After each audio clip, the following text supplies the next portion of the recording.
Alright, hello, greetings and welcome in everyone. My name is Harrier Citadel, avian alien sentinel of Fort Misthaven, perpetrator of creative chaos and general maker of things. Welcome in. I am just checking that I have not got an echo somewhere, because I'm not sure all of a sudden. Am I hearing that? If there is an echo, please let me know, because I cannot tell right this very second if it is just me thinking that I'm hearing something or if it's actually there. Yay! The joys of having attempted to tweak some microphone settings earlier in the hopes of making things sound better and not knowing if it actually worked or not. Lovely.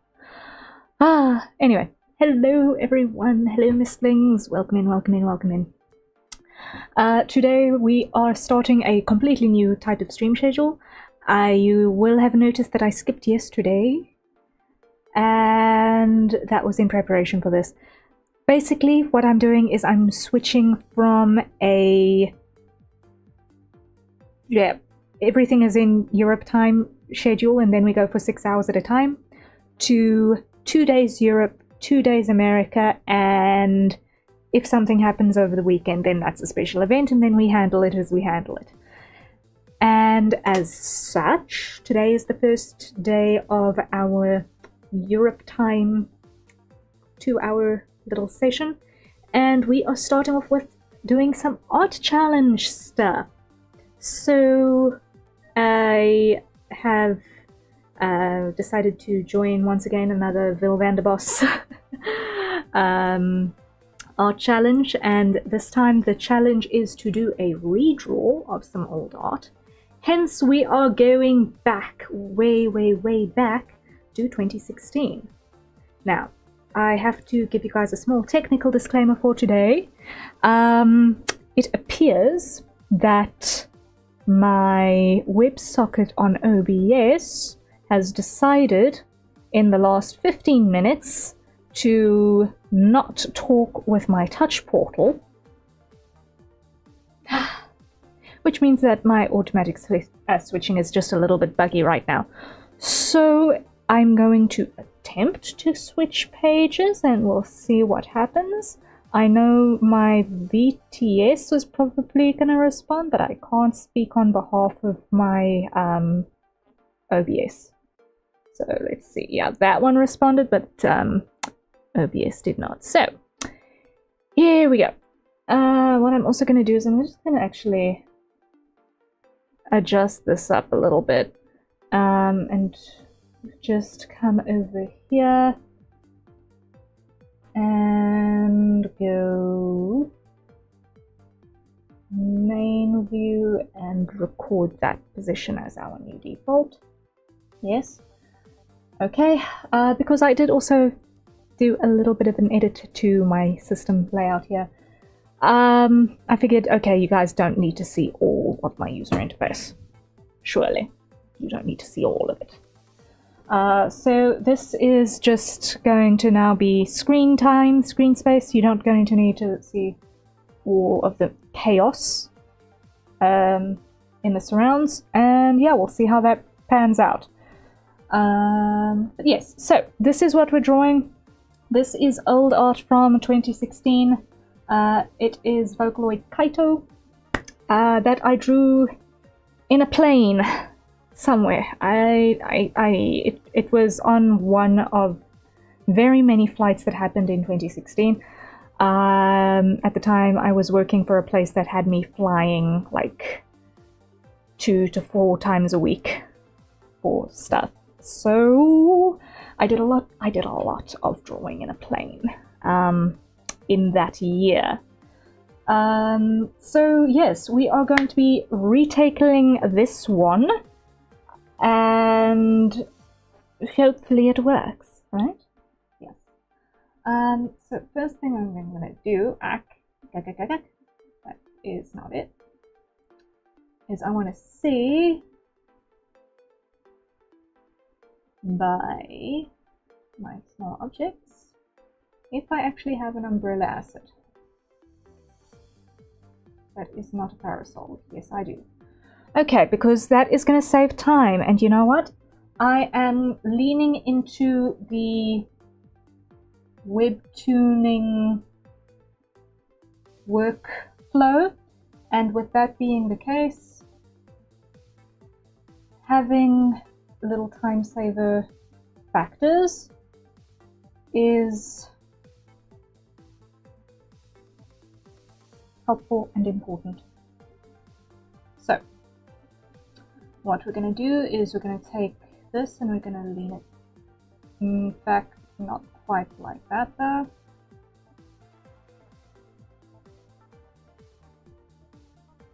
We're going to start with something like that. Zoom in, rotate just a little bit more. There we go. And let's change our light direction. I want it from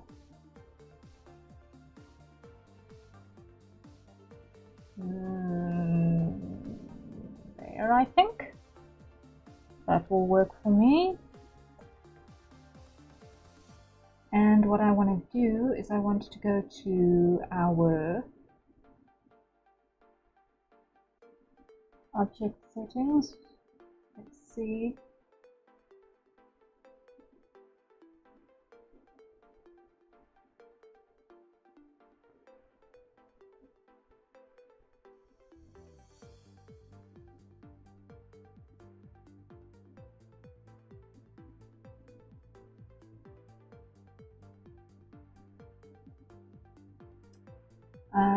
I'm going to come to our layer properties here, and I want to go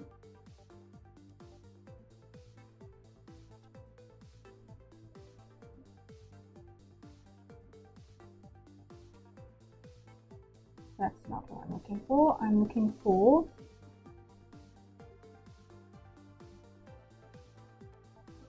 looking for correction layer. Let's go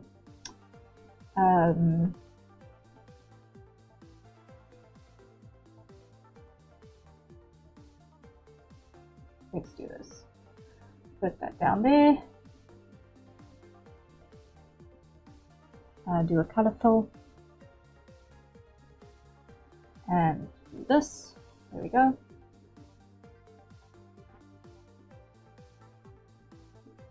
And we go correction layer, brightness and contrast, pull the brightness up. Okay, there we go. And let's just put that in a group, call this umbrella. All right. And start by having that in place, more or less.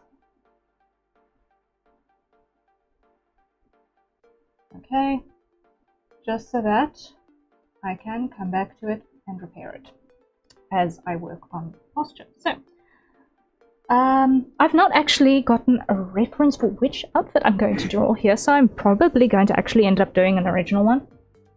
More likely than not. More likely than not. I mean, I suppose I could look up really quickly what the current latest module looks like. Let's do that very quickly.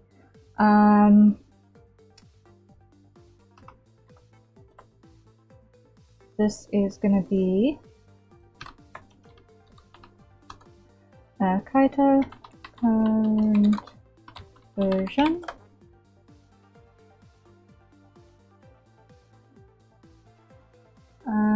That is going to be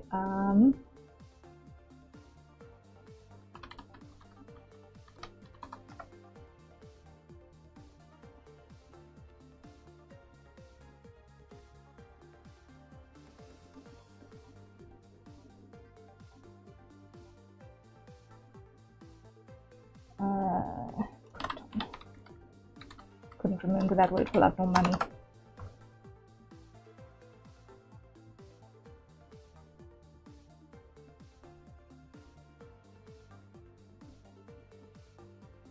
Okay. Not really much to go with. Not really much to go with.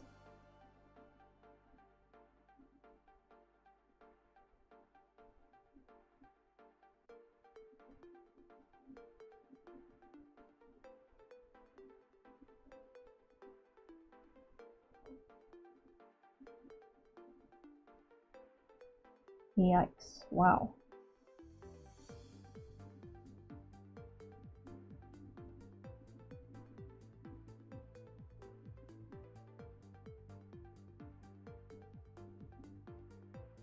What's current status on this one? I really should have checked this earlier, but I didn't get a chance to because I was doing other work.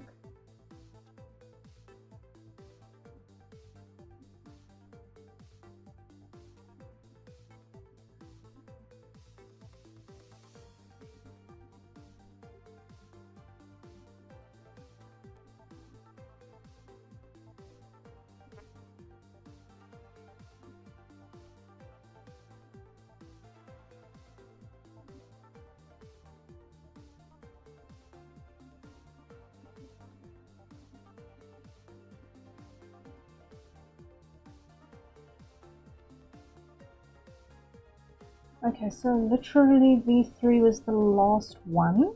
Yikes. That was ages ago.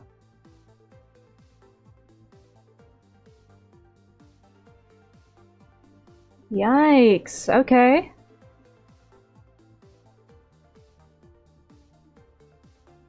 Sure.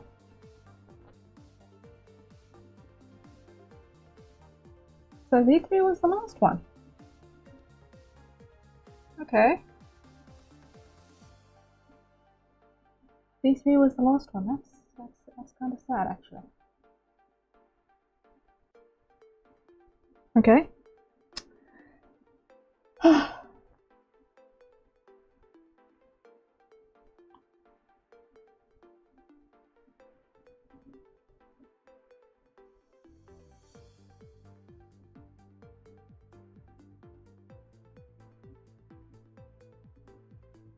No. This one. An image in a tab. Grab you. Copy. Those.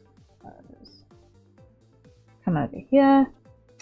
And create new from clipboard. There we go. Okay, so that's the latest version. The latest version. Wow. Okay. That's the latest version. So what we're going to do is I'm going to slot this one down here, not quite like that, and like that, okay.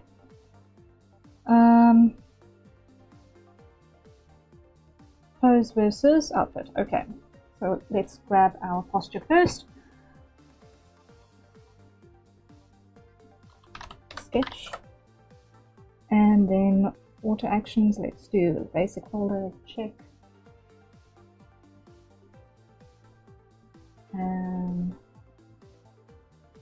Yeah, okay. So, let's see. I don't know if I necessarily want to do this on a one-to-one with this either. So what I'm going to do is I'm going to hide this for a second. And let's just get the gist of it. So, the posture here was very upright and reaching out to us.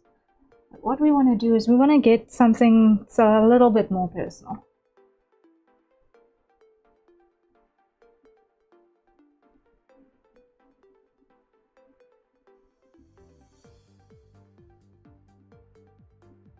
A little bit more personal.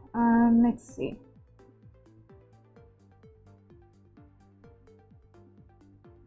How can we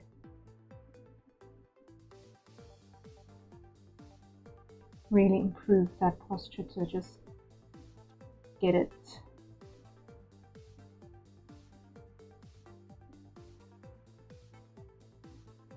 to build a little bit more of that vibe. Start with adding a little bit more. Then there.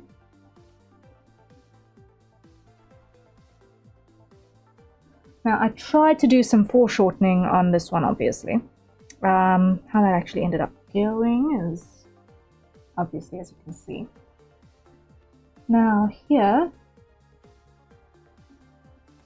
I almost want to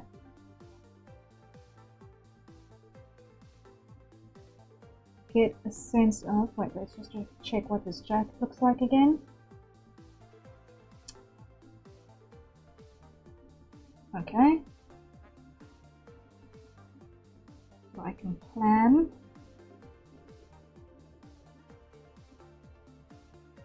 So we're going to put a little bit more torso twist in this time.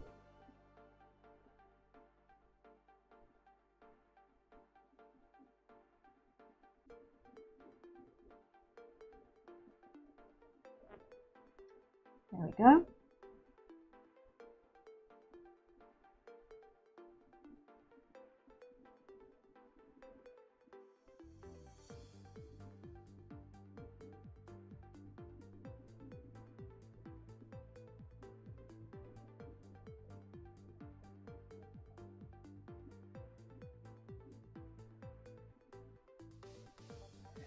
Teo, hello, hello, welcome in. How are you doing? Hi. How's it going?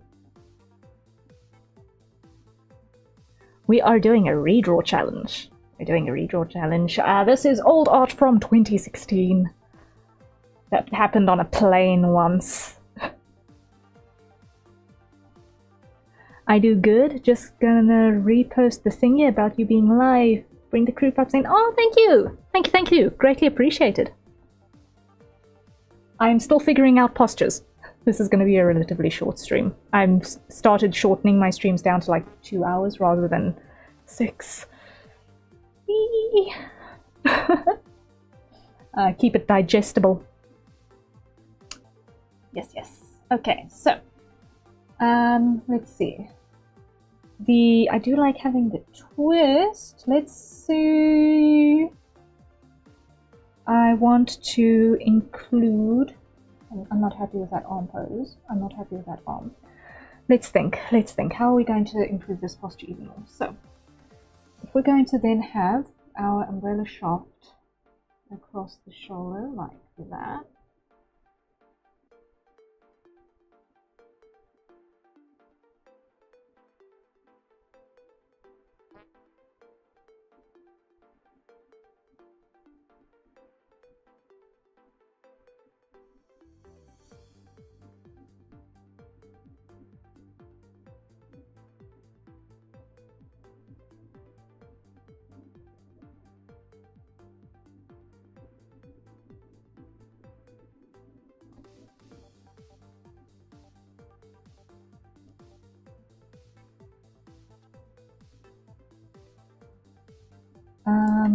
Let me see.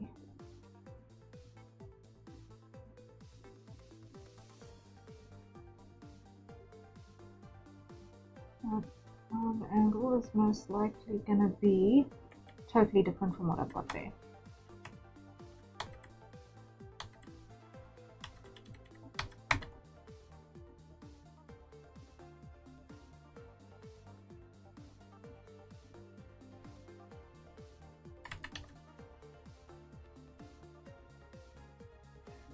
Alright, so that should get a better arm angle.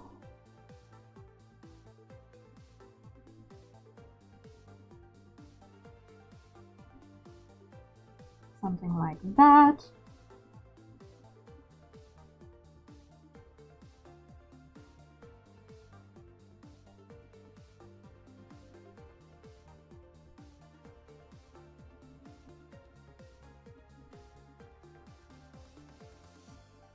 Okay, so I am absolutely despising how that looks.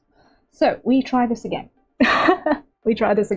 So what we are trying to achieve is to get the old art to look better. That is what we're aiming for, is better framing, better posing, better composition, because that's very upright and straight and stuff. And don't forget to hydrate. Thank you. Greatly appreciated.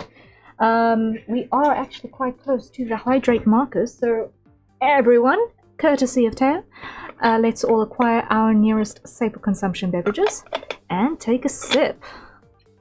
That being said, we also need to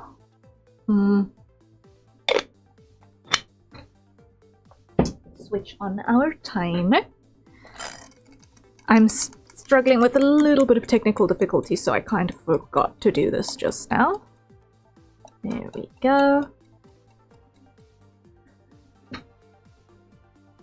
And now, there we go. We've got our hydrate timer set and ready. Okay. So, our goal is we want to still have that extreme foreshortening on the hand. So let's start there. Get that real sense of being invited in.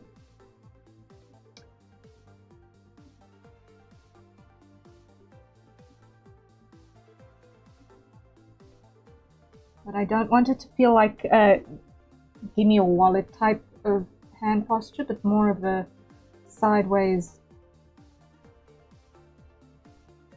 take my hand and come join me under the umbrella type of posture. That is what we're aiming for here. Moonshiro, hello, welcome in. How are you doing?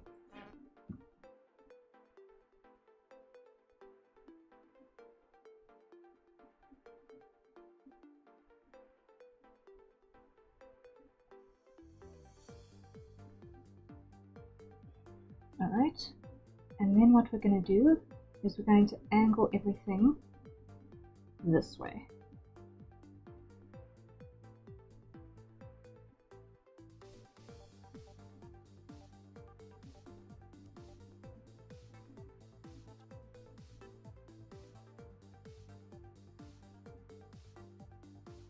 Accordingly. I'm a bit under the weather. Oh no. Oh, I hope you feel better soon. I hope you feel better soon. Yes, I am in the process of changing up a couple of things in terms of my scheduling and my sleep schedules and all of that madness. So I've just been doing a lot of brain work, really trying to figure things out. Trying to get logistics to work with the rest of my household, all of that madness, which is why the last couple of days have been a bit strange in my iteration of reality, trying to just get systems and processes all a little bit more all together. Animal, hello, welcome in, and thank you for the cape, and thank you for the lurk. I hope you enjoy your lurking. Yes.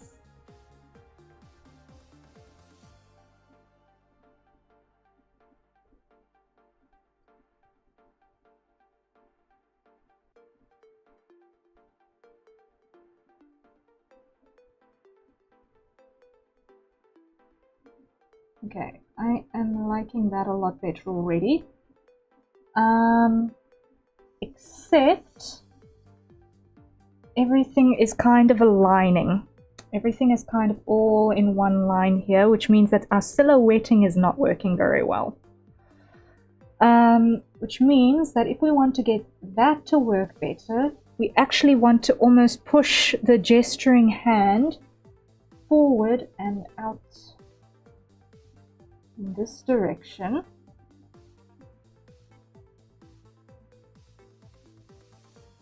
So that we can see it better. So first things we do is we cut it, paste it, move it, rotate it, shrink it. There we go. Like that. Okay. Hide it. Then over on this side we're going to get our torso in there like that because I like that twist. But we're going to take out everything we did relating to the arm over here. And now we've got this floating hand sort of thing. Is this for the art challenge? Yes, it is. Yes, it is indeed. I love that he has a Dorito shape. Yes, we are starting with the chips. We're starting with the crisps and figuring it out from there.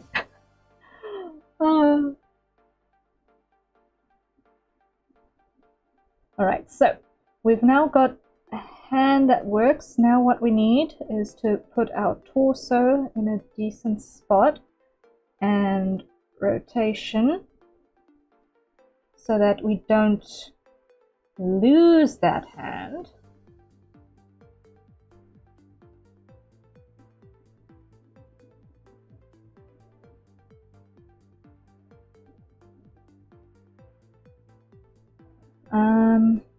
Which I think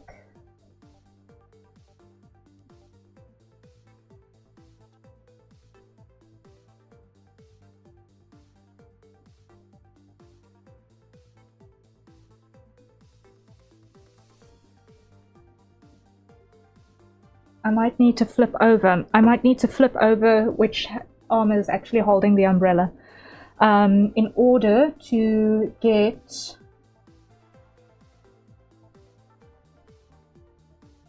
a better sort of a inviting, beckoning sort of a feeling.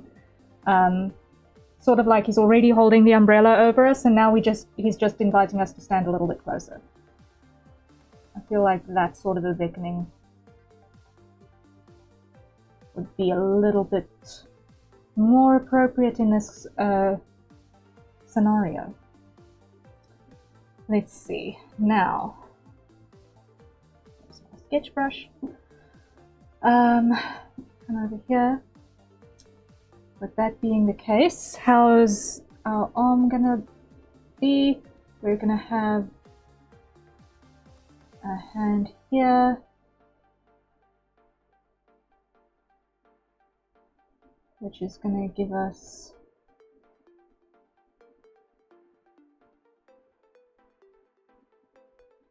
you know what I want to do? I want to create a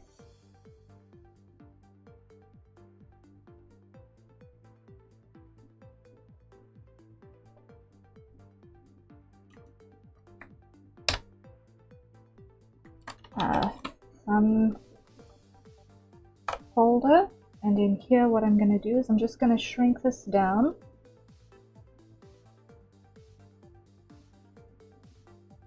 so that I can do my anatomy properly.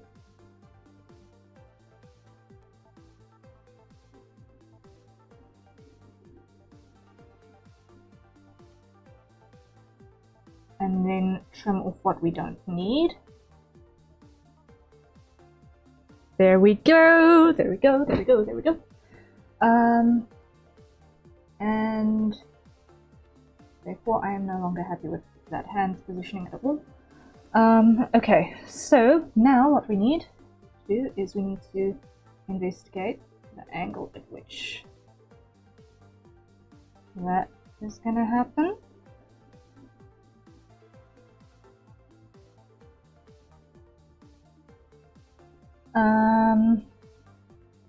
And that's going to impact the angle at which that is going to happen, and I don't like that at all. I did prefer it when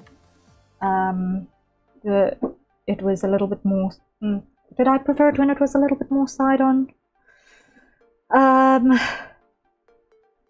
No, we're trying to get the sense of being invited into the space. So therefore, we don't want to close the shoulder towards us, because that gives a sense of, yeah, you're allowed to come close, but I'm still just going to try and shove you out the way with my elbow here. So I'm not necessarily convinced with that.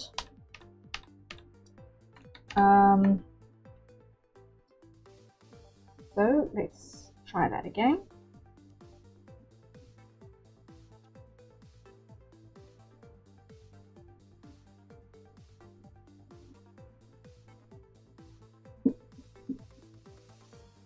So we're going to have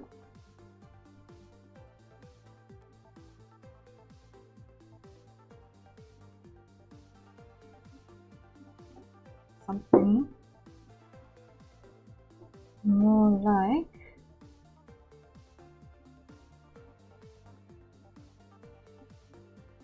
perhaps. Is this actually calling for a fisheye lens? I wonder if this is actually more calling for a fisheye lens, because I'm getting the sense that it wants perspective both for the underside of the umbrella and for what's going on further down, which is kind of wild, and kind of I've not actually done that, and I kind of want to try, like, pull in that fisheye perspective. Should I? I'm tempted. I'm very tempted. Let's give it a try. Let's see how that works. So that's gonna be then. How does that gesture then gonna work? So we're gonna have then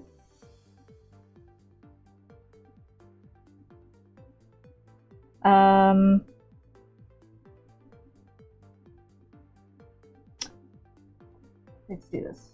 Let's get rid of that one because we're not going to use it. Let's just plan our gesture here. So we've got person who is holding an umbrella, right? And also reaching out to person holding the camera.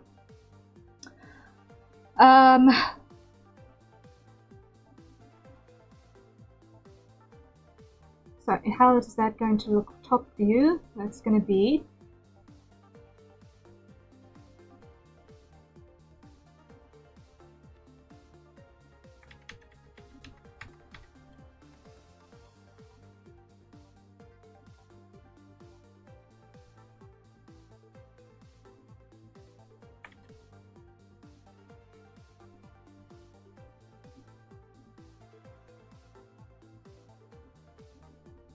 no.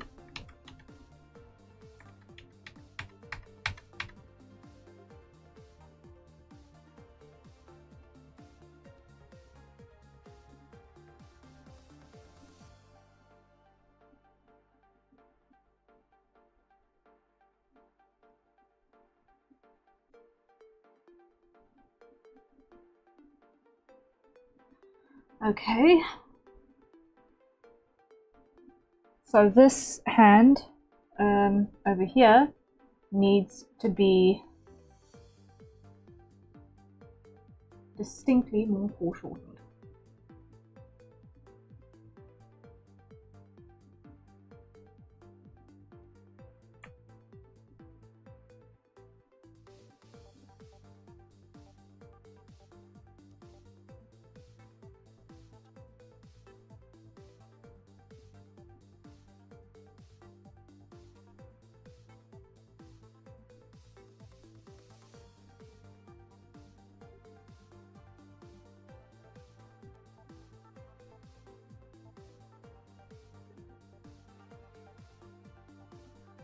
Okay, and this arm is going to be pretty low.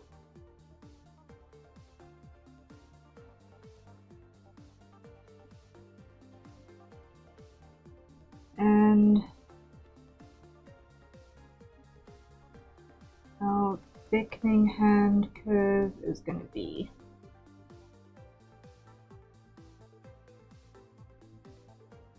more like that.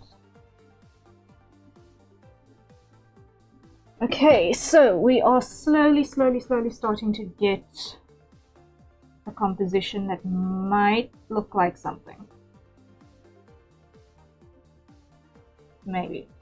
We'll see. We're still working on this. We're still figuring it out. Okay, so now what we do is we come over here and over there, right? And we see, okay, we know we want to have our umbrella all in there, and that's going to probably have its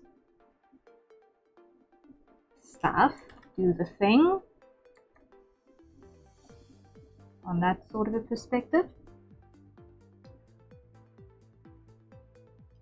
Now, because we want to try the fisheye perspective, we also want to sort of narrow the gap between the bottom of this and the horizon of where we're going to start seeing stuff happening over here.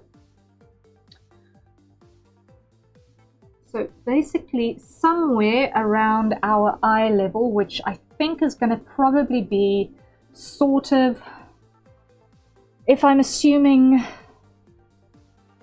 someone approximately my height, eye level is usually going to be approximately collarbone level for someone like Kaito. Like, let me just check. Does he have a canon height?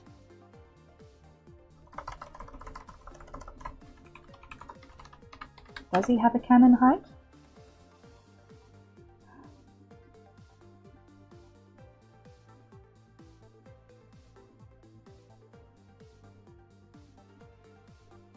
$175. Okay. 175 puts that my eye level basically mid shoulder for him, which actually puts this at pretty much a correct eye level for someone who is 160 tall. This is correct eye level. If we're putting the third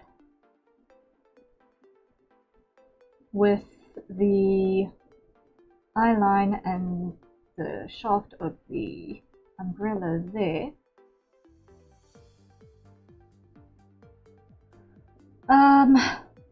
now to get the most out of this fisheye, what we might want to do is we might need to just compress this down a little bit more. But then it feels like we are less close, and then we're going to have less of that perspective shift. So if we want to have that slightly closer perspective,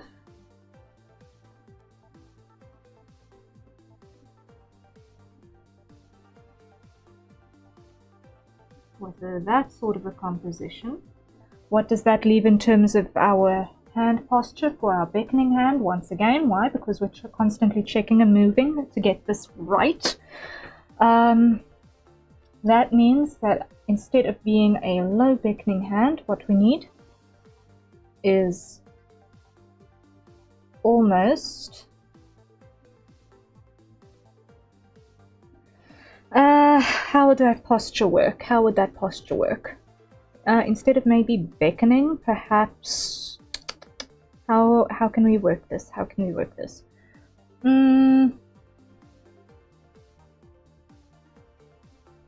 Firstly,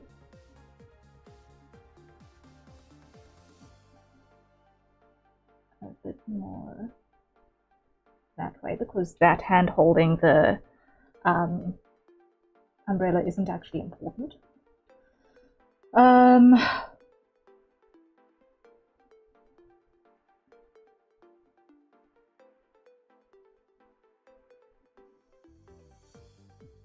Let's think.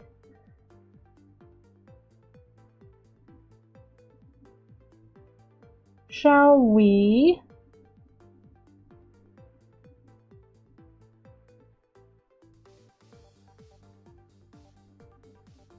I'm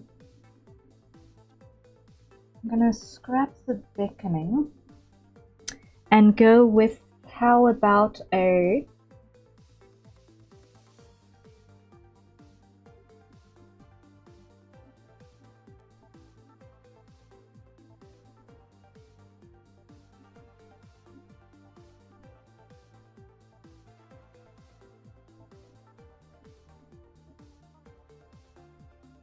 I don't want to necessarily do something too cheesy on this posture. What do you guys think? Shall we break the fourth wall and actually have an invisible, or not an invisible, but an unidentified individual actually take his hand here? Or are we going to give him a solo gesture? What do you guys think?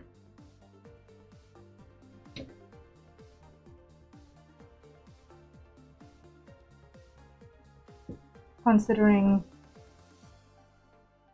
that if we do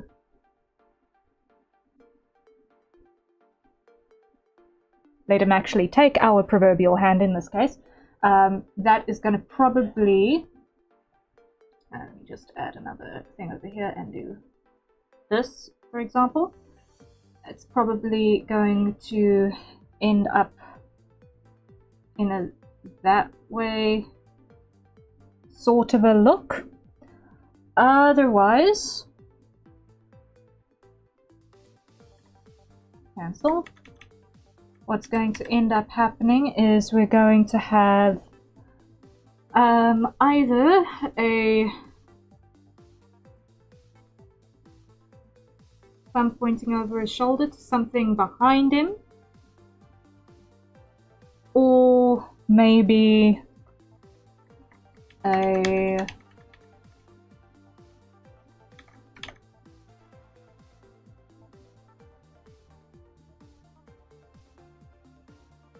maybe one of those cute little half hearts. I don't know. I don't know if retaining the beacon at this height makes sense.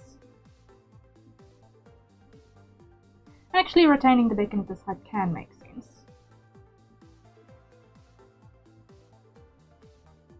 It can make sense. Yeah, I think I'm going to retain it. Never mind. We're going to retain it.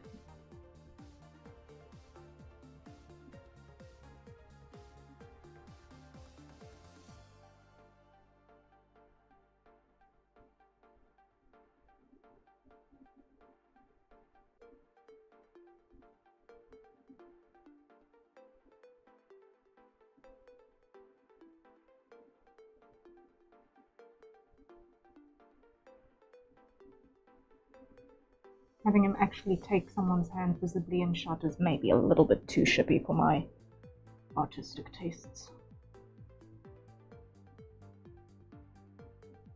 Although this is one of the most wonky hand sketches. Wow.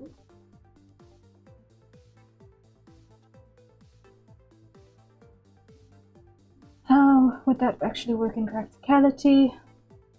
Absolutely nothing like how I've currently got it. So we will have knuckle, knuckle.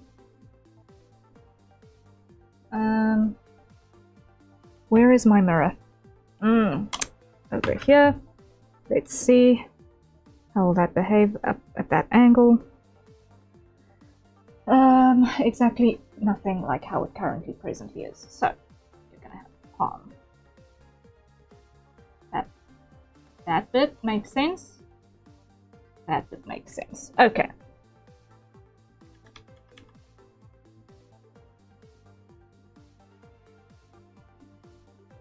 That bit. Cool. Lock capacity full and transfer it down. Yes, that makes sense. Okay. Now let's look at our fingers. So here what we're going to have is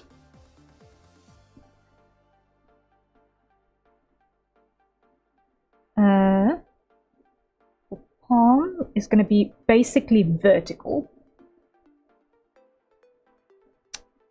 Wow, how can I tell? Because I've literally got my hand posed like this in a mirror in front of me on my desk. Okay.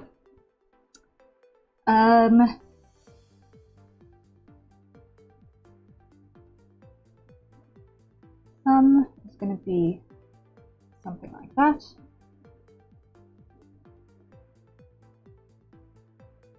Index finger is going to be something like that. Ring finger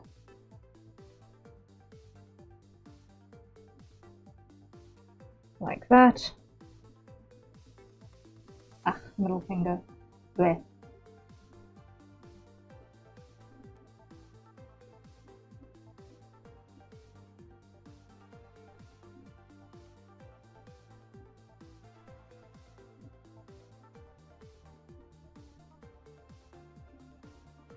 Grab this one, just make the scale makes sense. There we go. Okay. Then next one, it's going to be ring finger. And then pinky off to one side like that. Okay.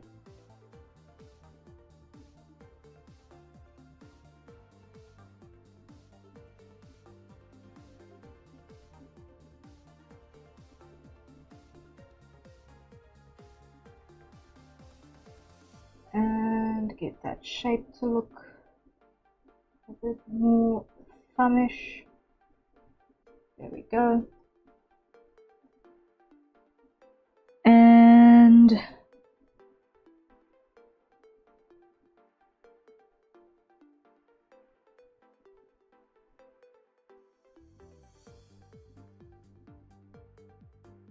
add a little bit more squareness to these fingertips just to make them feel a little bit more masculine. Okay, that will work. Hide that for the moment. Come over here. Grab that. Get rid of it. Okay. Now, in terms of this and where we can expect elbows to sit and limbs to come from. Let me see. How is that going to behave?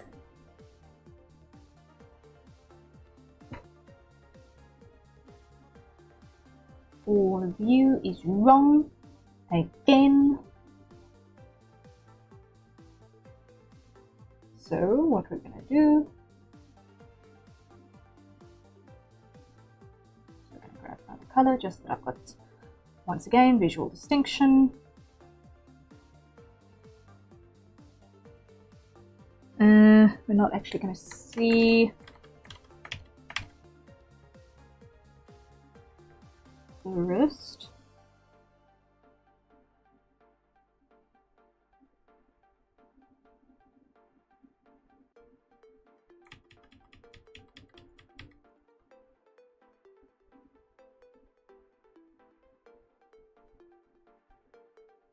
But the arm would generally sit around about like that. Now, that would be the anatomically accurate way of doing it, but as you can see, the overlap is kind of really messy. And we don't like messy overlaps. We want to have a nice, clean, easy to read silhouette. So how am I going to fix that? Let me just step back a little bit. I'm gonna, well, undo all of that. Add a new layer in between. Okay. So I can repair that by having the arm come this way a little bit more. And then rotating the entire thing.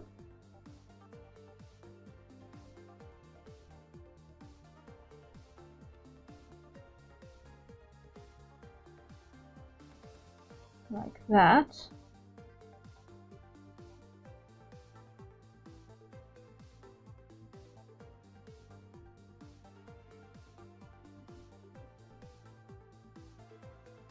Okay, we're getting there. Now what we do is we adjust the pad of the thumb and the pinky accordingly.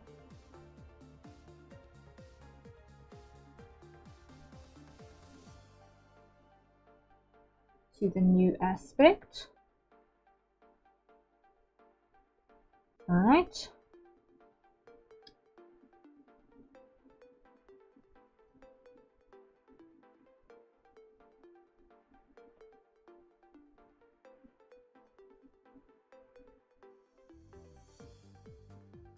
Okay, so that should get us a much more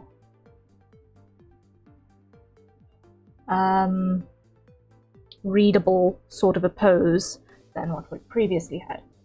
But we've still got some crazy overlap happening here. So what we're going to do is we're still going to bend this.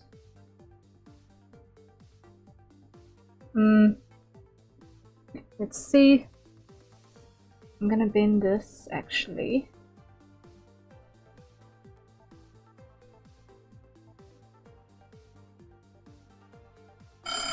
And that is a hydrate. So everyone, acquire your nearest staple consumption beverages. And let's take a sip. That happened really fast. Wow. Okay, so I'm going to need to adjust the pad of the thumb again, because I'm still not happy with it. But once we have our pose sorted, the rest should go quite a bit faster. So let's just reset our hydrate timer. There we go. All right.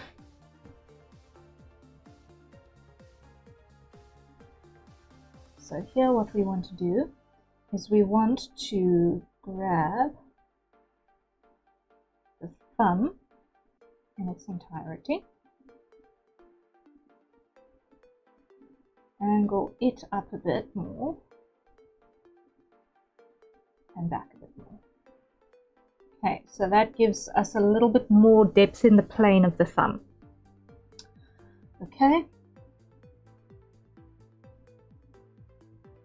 And we're going to put this a little bit lower down, just a smidge, okay? And this, what we're going to do is we're going to grab this.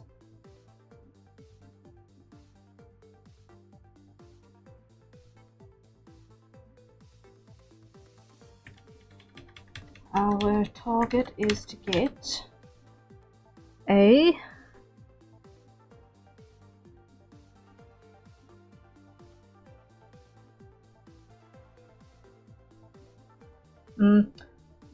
okay, we're not going to be able to completely remove the notion of an overlap here, but we can reduce it as much as possible.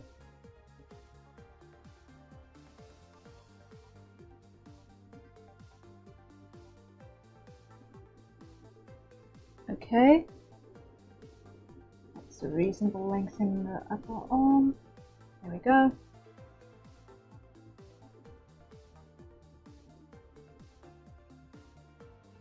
Okay, so that in a nutshell should give us our rough pass on our posture. Now what I want to do is I want to grab all of this, put it in a subgroup, and on top of that I want to go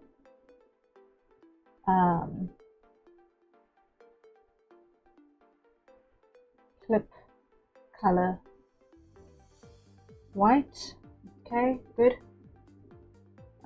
Put this on a multiply so that I've got stuff to work with down here.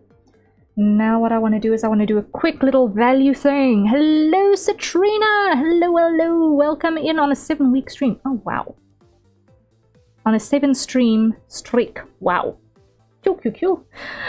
The art is looking cool. Thank you so much, Citrina. How are you doing?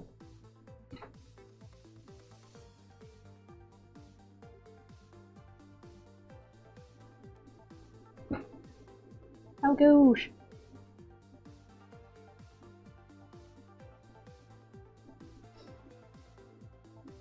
I think I actually want this to be a fairly high key sort of a picture, so I'm gonna go and look for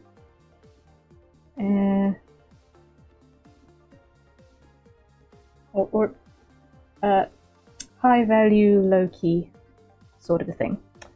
I'm doing well, just got home from class and grabbing my lunch and breakfast. Ooh, nice.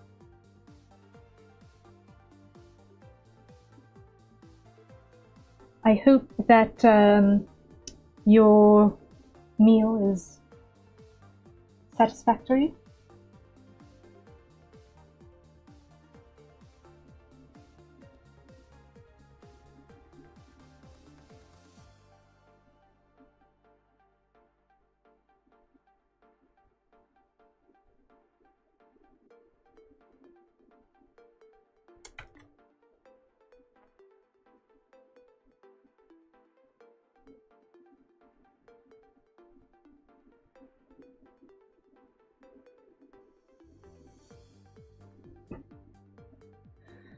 Okay.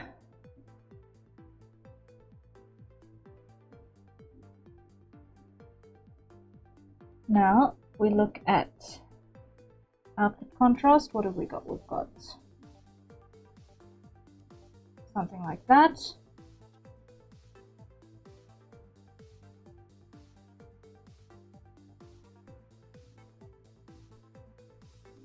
Light on the torso, like that.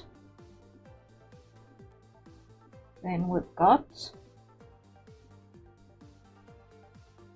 dark, like that.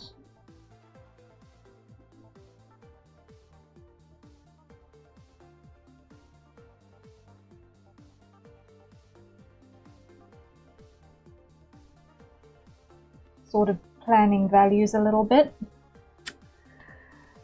It should be, it hits all the food groups. Kaito, my favorite Vocaloid. Hey! Yes! Ah, I'm glad you are a fellow Kaito enjoyer. It has been way too long since I have gone on a hunting spree for new stuff featuring Kaito, honestly. Like, crazy too long since I've last gone hunting.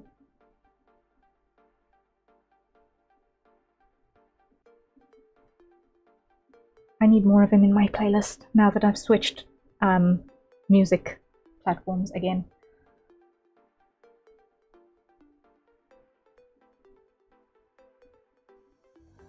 Okay, so just a bit something like that. Values-wise, I think though that low-key is not my vibe. I'm thinking that low-key is not my vibe. Hasn't ever really been. Now that I think about it. So let's see if we can. We'll tidy up the values later on. Once I've decided exactly what I'm doing in the color space. Same here. I haven't explored the Vocaloid stuffs in a long while. Yeah, like since Krypton said that they were kind of taking their characters away from the Vocaloid software, it did take quite a bit of a knock in terms of the Vocasynth world out there. So I know there've been other systems, other vocal synth softwares that have popped up in the meantime and have done really well for them. But literally the last time I paid much attention to the Vocaloid scene was probably just after Vocaloid 4 came out. No, about 2 years after Vocaloid 4 came out. I think I started falling with the bus about a year after the Dex and Dyna releases. But that was a long while ago. I think that was actually a 10-year. I think I saw something for a Dex 10-year anniversary, which means, oh my word, it has been way too long. It's been way too long. Like, I was vaguely aware when V5 came out, but, yeesh.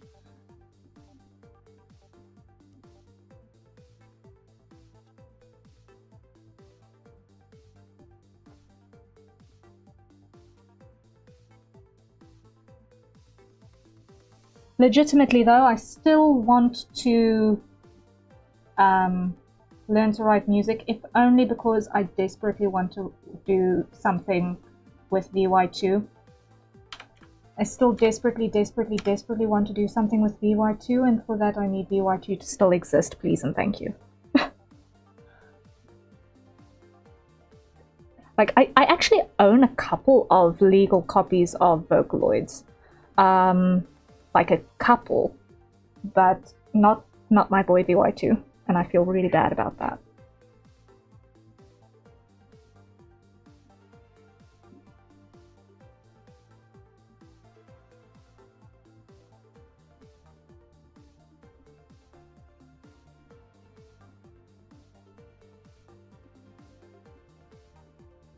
Okay, what the? Oh, right. That away. Okay. Okay, so rough idea in place. Now let's add another sketch over the top to just get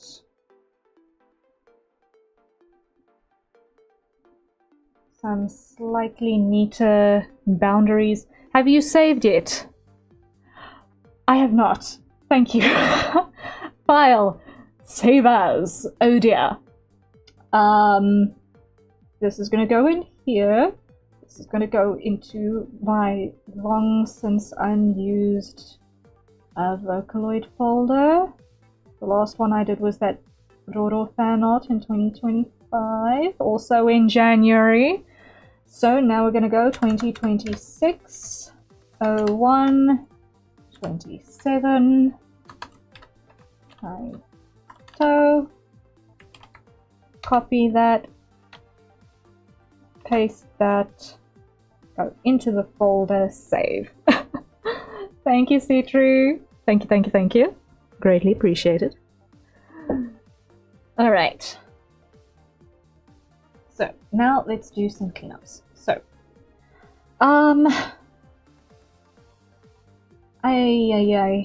his cannon gold is so scrawny, shame.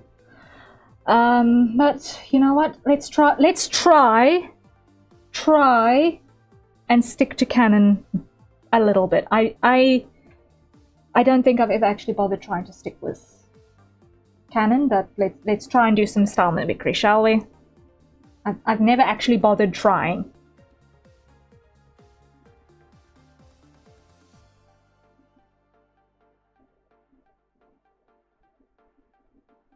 Why? Because I always just wanted to draw them how I want to draw them, not necessarily in a way that would be how can I phrase this? Enticing for corporate. if I can put it bluntly like that, yeah. It sounds like fun. Yeah, I think so. Let's give it a try. Let's see if I can get something that is,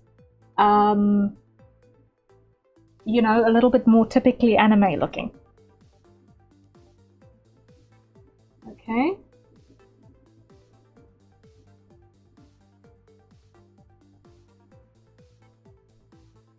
So immediately, I've got way too much nose for him, but I can still save it.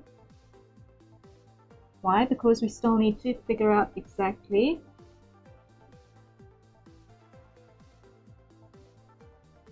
what we're doing in terms of his facial proportion. Now here, what I'm going to do is I'm going to just take our liquify tool and just make his face a little bit broader.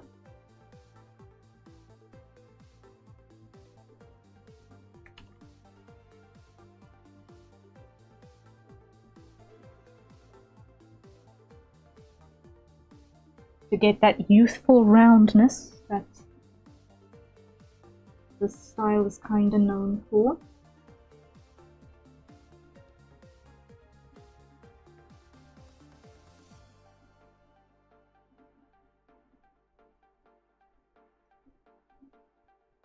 Still make it look like my art, but make it look like Kaito.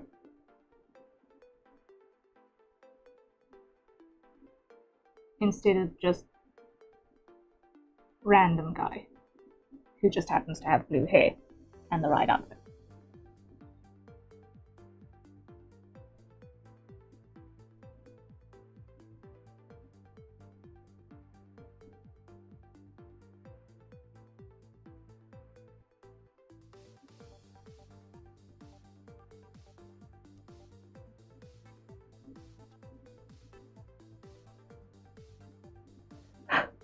Blue hair and a cool scarf, yes.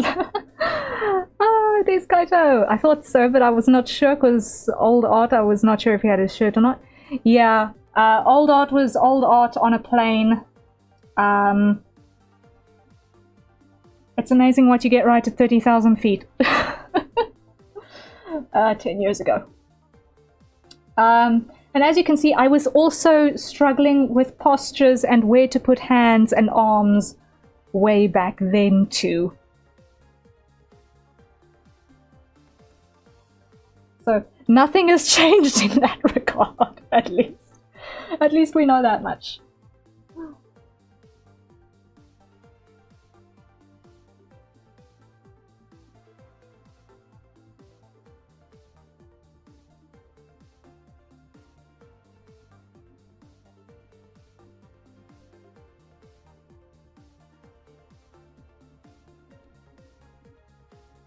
Hands and arms are hard. They are, especially when you're trying to do interesting poses and postures. Okay. Now we need to get the rest of this in proportion with this very narrow set of shoulders in his cannon build. So,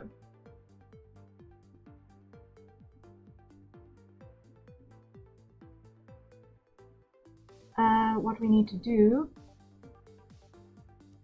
is once again take our liquify brush. I'm just going to do that, and I'm going to make that bigger. Come on.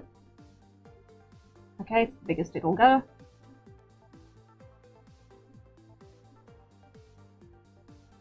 Squeeze this lot narrower.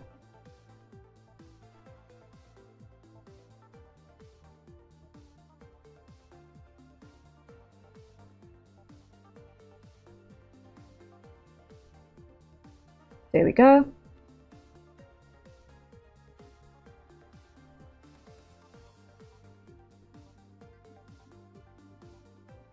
Okay, lots of artifacting happening over there. Never mind. So, sketch again. We'll use that as a guideline more than an actual rule.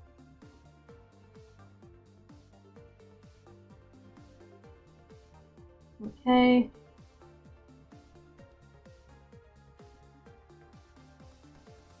Now let's switch on our umbrella again. Come over here. And now we reposition according to our new pose. So that's going to be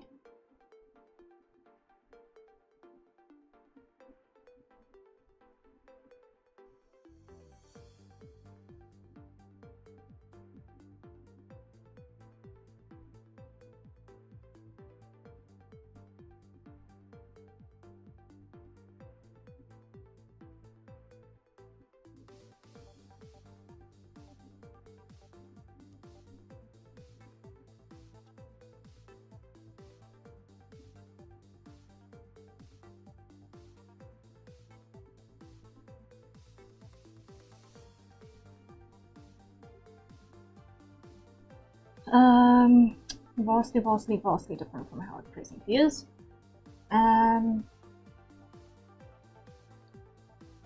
Where is my perspective?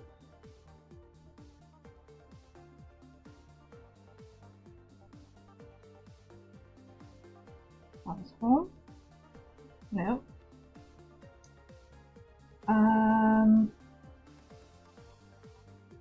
Show subtool. Camera.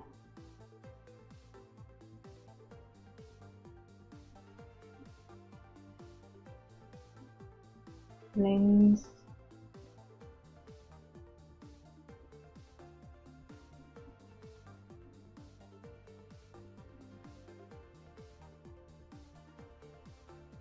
Where is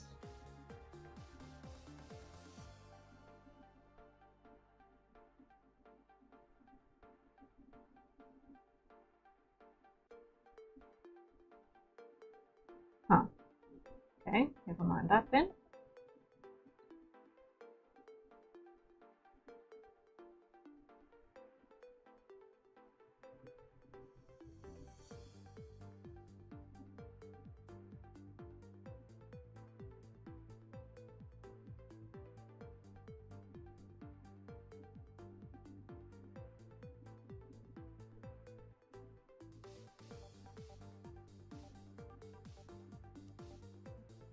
Come on, let's see if I can get this to lie in the direction that I want it to lie.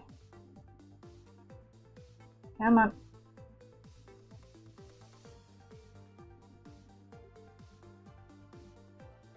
Almost got it. Almost got it.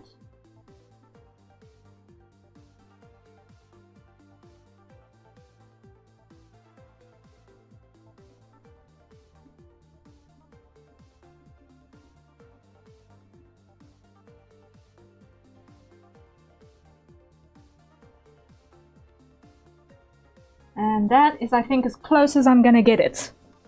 I think that's about as close as I'm gonna get that. So if I dial that up,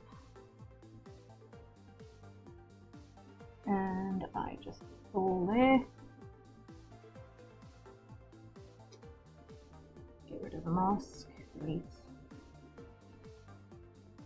delete.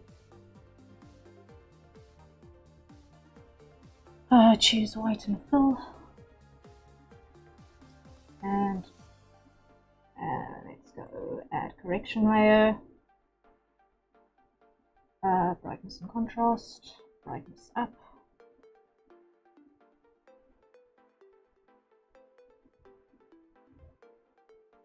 Okay, hide that for a moment. Okay.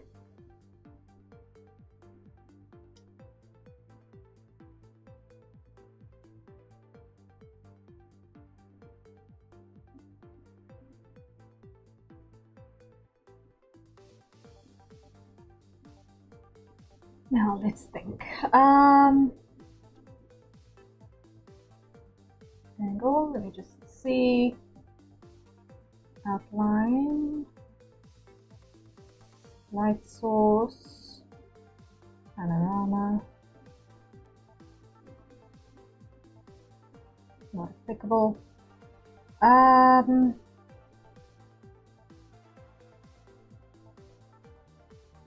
Perspective, this is the slider I was looking for.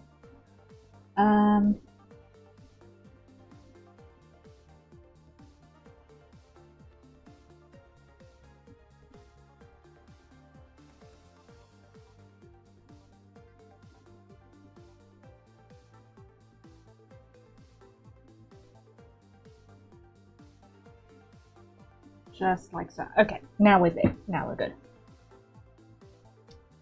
Now I've got it where I want it. Cool. So now I place hand in place. Okay.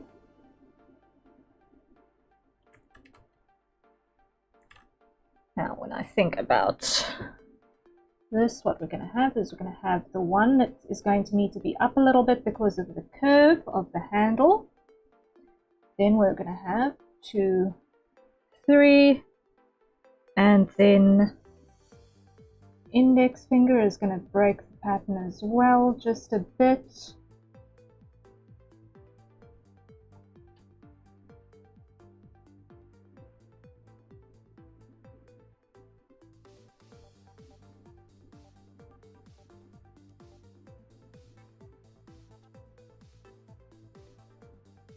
Okay.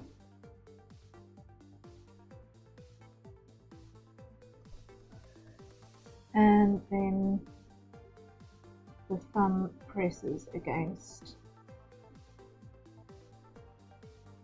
the shaft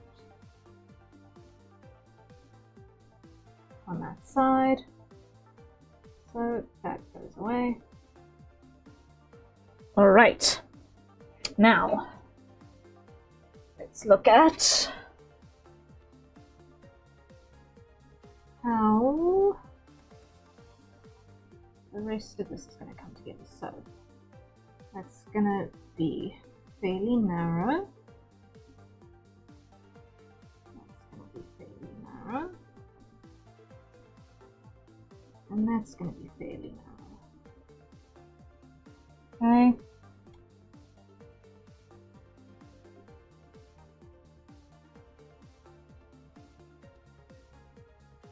Any definition I'm used to putting on anatomy, scrap it. this is a cool trick, but I'll be honest and said the art of the traditional art side was this cheating. Yeah, kidding, don't mean this is enough offense. No offense to you at all. No. I am trying to lean into more of a speed type of work, in the sense that I'd like to get more into the web tuning side of things, and in that case, using tools like 3D models, if it speeds up the process and it's not taking away from the enjoyment of actually the making of the thing, I don't have a problem using it.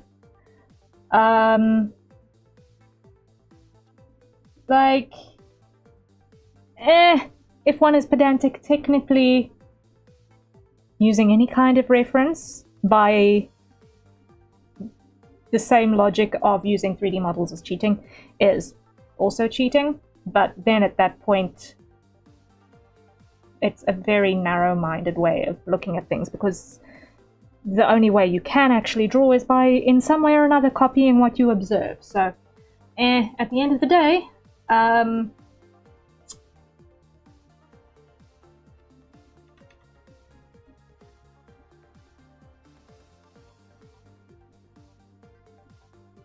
if you are capturing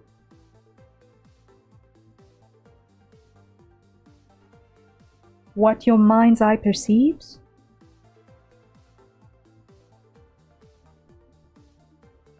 it's this that, I don't know, with the traditional art you can't do this, and even though I know the digital art, it's difficult with a normal moment of it, that you can literally use a photo and have it help with the traditional art. Yeah. Like one method I have seen people do with traditional art, which is actually kind of cool, is that they'll take a photo in a pose, trace a photo, and then put that photo onto a projector, which they project onto their canvas to do their actual line art with. That's something that I've seen them do quite frequently, actually. So, you know what? If it gives you the landmarks that you need, while still giving you the opportunity to actually make the thing,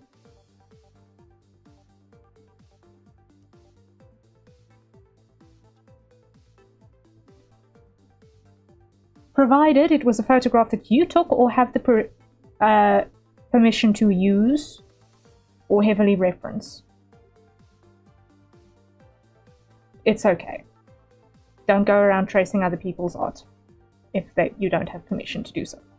Just a little asterisk on that one. But if you literally take a photo, the reference photo for the pose you want yourself, go ham.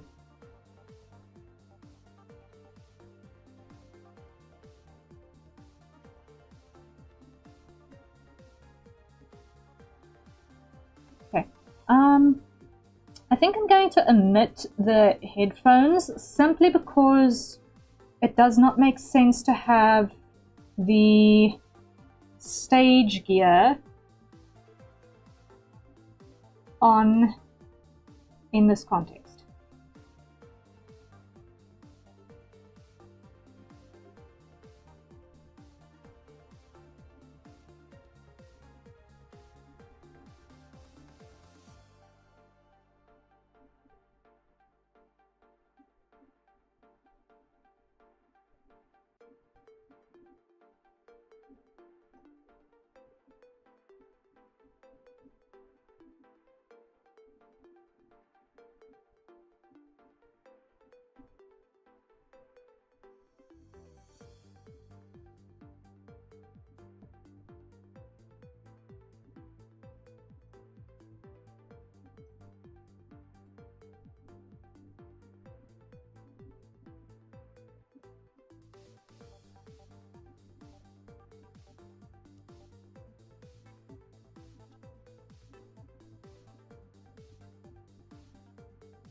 All right.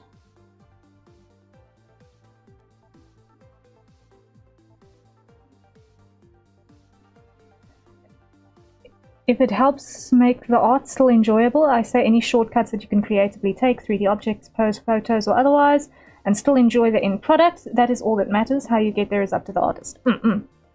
Yeah, I mean, the is using 3D cheating has been a debate among observational purists for as long as the idea has existed.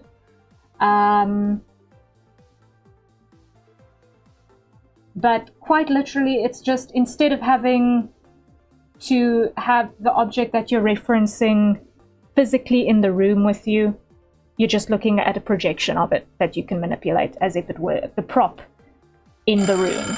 So honestly, I think that it is a debate that can quietly fade into obscurity. But however, that is a hydrate. So everyone, acquire your nearest safe for consumption beverages, and let's take a sip.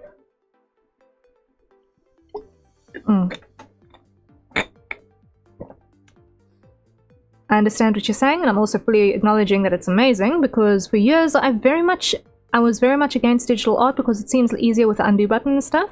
I'm getting over that after trying digital art myself for a few times in different scenarios, and with videos of seeing how other artists are doing it, I saw that it's a lot more difficult and involved than... we'll see how that sentence ends. In the meantime, let's reset the timer.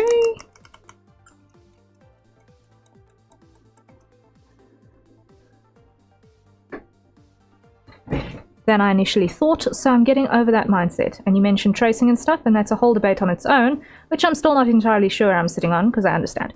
Yeah, like, if you are tracing a reference photo that you took yourself, 100% trace it. Go ahead. Go ahead. Because it's... sometimes it's a necessary method to get what you need. Like, ideally, yes, you want to be able to copy things one-to-one, but sometimes you just need the thing now. And if you've got the means to quickly take a reference and take a reference photo yourself and do the thing with it, then it's still technically all your original work because you posed it, you took a photograph, and you have all of the information you need at your own creation. It just gets really messy when it comes to tracing other people's photographs, tracing other people's art, etc. But as long as during the process of tracing, you're also taking note of where certain landmarks are, how the relationships between things are going in together goes, then basically you're still learning in the process of capturing that information on your page or your canvas or whatever it is that you're working with. So in that scenario, if you're still taking in that observational data in one way or another, it's not hindering you. It's just you're basically practicing at the same time as you're doing an actual illustration. In a way, if you think about it that way. It's all context. Everything is context. People being upset about tracing, but I'm also like, yeah, but that's how you learn. I don't know, it's nothing against you. No, I understand wholeheartedly. Personally, I never got into tracing as part of my learning process because I was a very arrogant learner in my early days. I wanted to do as much without tracing as possible. So up until I was like 14, I refused to trace anything. I refused to trace anything, and I was drawing that entire time. And I can safely say I didn't necessarily make progress because I wasn't aiming for progress, and I also didn't have a lot of references for what progress could look like. And then thereafter, slowly but certainly, things started to develop and change as what I wanted to develop and change as well.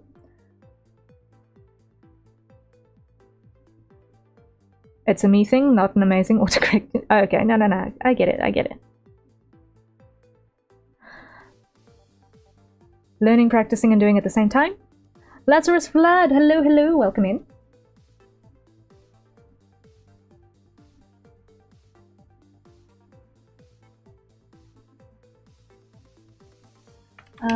So here we're going to have the impacts of gravity taking hold. So it seems like this is still just a piece of cut detail more than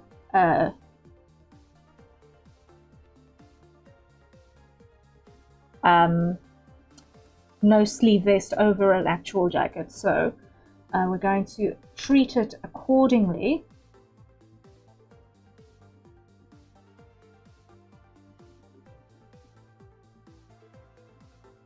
And that means that we're going to have some drape happening over here. There we go, there we go, there we go, there we go. Now that on the other side, however, there is going to be tension because both sides can't pull the same way. So the side has got to conform with the body a little bit more because there's only so much fabric to go around the torso, right? Which means we're going to have our pocket about here.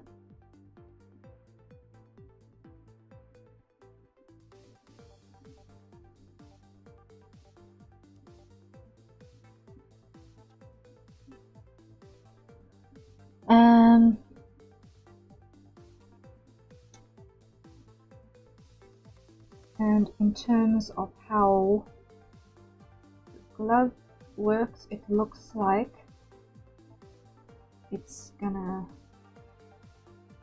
kind of just follow that and just have a little peephole through here with a seam. That would make sense to me. That would make sense to the Harrier brain.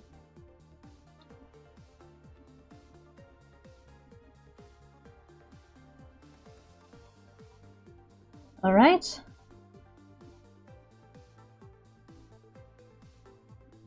Now as for the cuff, it's got to be somewhat round, like so.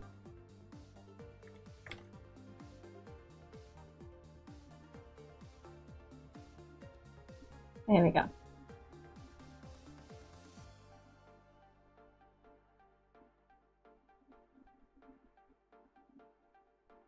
All right, we're slowly but certainly starting to get this looking closer to the mark.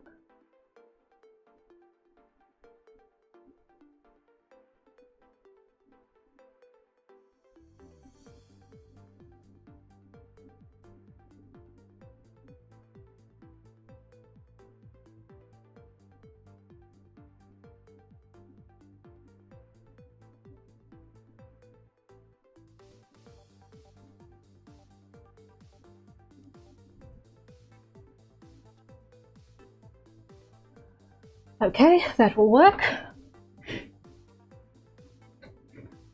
And look, thank you for the lurk, Citrina. Thank you, thank you, thank you.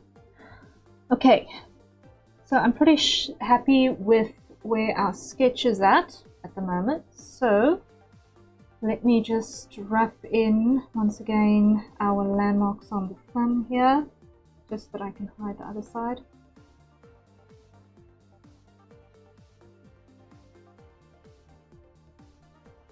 No, I'm not going to do that. I'm going to work on some of my own graphic design. Ooh, VTuber friend wanted me to try do something for it. Ooh, fun. Good luck. Good luck, good luck. Yeah, okay, so what I'm going to actually do is that, and reduce that down even more. There we go. Coming over to our inks. Grab my inks brush, grab here, and we're going to start at the bottom and work our way up. So start with hands because they are tricksy and foreshortened. So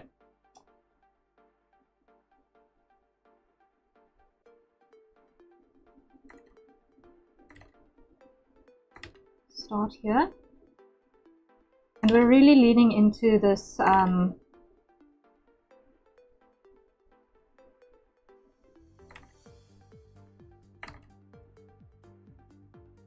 more distinctly anime style.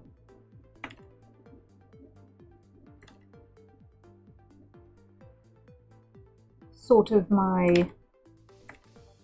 anime manhwa hybrid thing that I've got going on, despite the more canonically accurate proportions.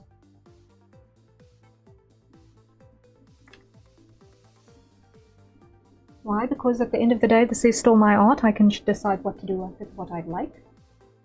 And what I'd like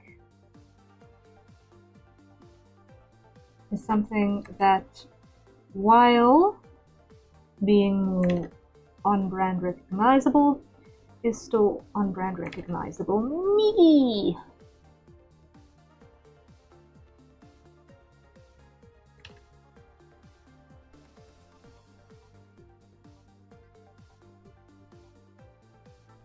And I think what that means is I might have to actually change brushes over here. Is it? No.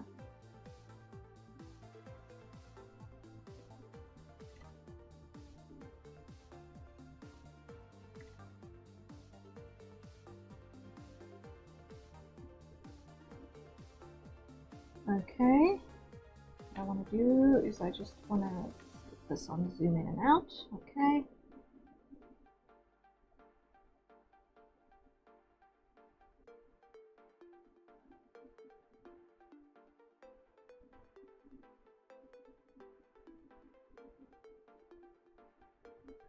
There we go.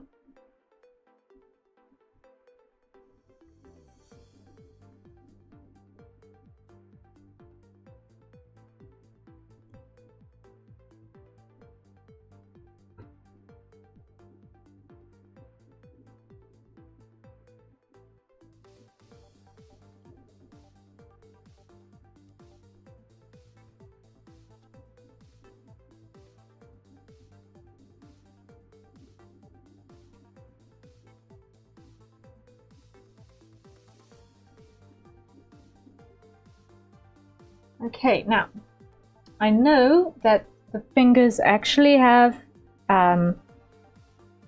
two divisions along the length, but the second one, which is at the basically at the quarter, well, at the 1/3 on the underside, you're not really going to see it while it's in its most extended, so I'm not really too perturbed about inking that one.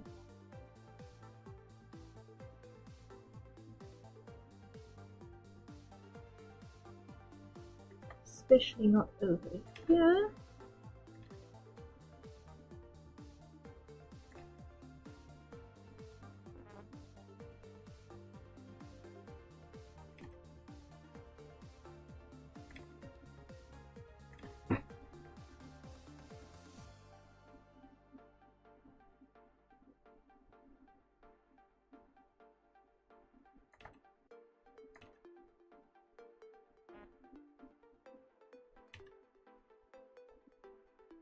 There we go.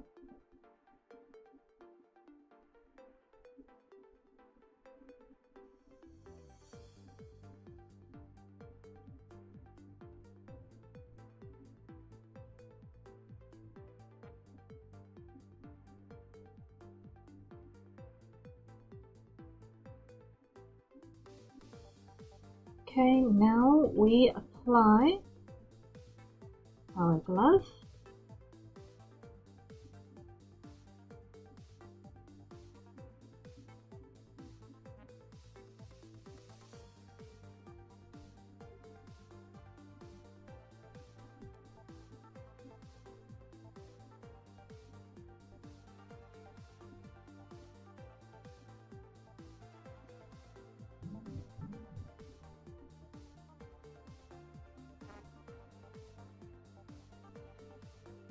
Something like that. There we go. And wow, how have 2 hours already almost gone by? No, I did not have time for that. I was only just getting into the swing of things. No! 2 hours is not enough. 2 hours is not enough. I need 3. I'm going to need to amend my planning accordingly because I need at least 3, otherwise I don't get into the swing of things. No. I will need to negotiate that accordingly.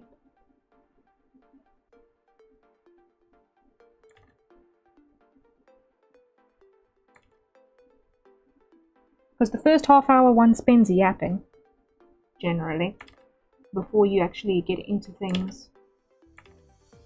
Oh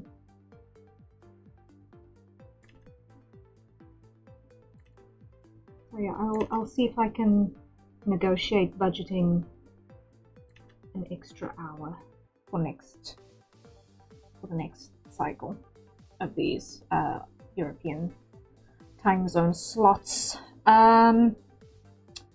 So for those of you guys who weren't here right when we started the stream, things have changed a little bit, and that is that I am trying out some new stream times and sleep cycle madnesses in an attempt to be a little bit more human and not end up with major information issues on account of broken sleep in irregular cycles, which I've currently been dealing with up until now.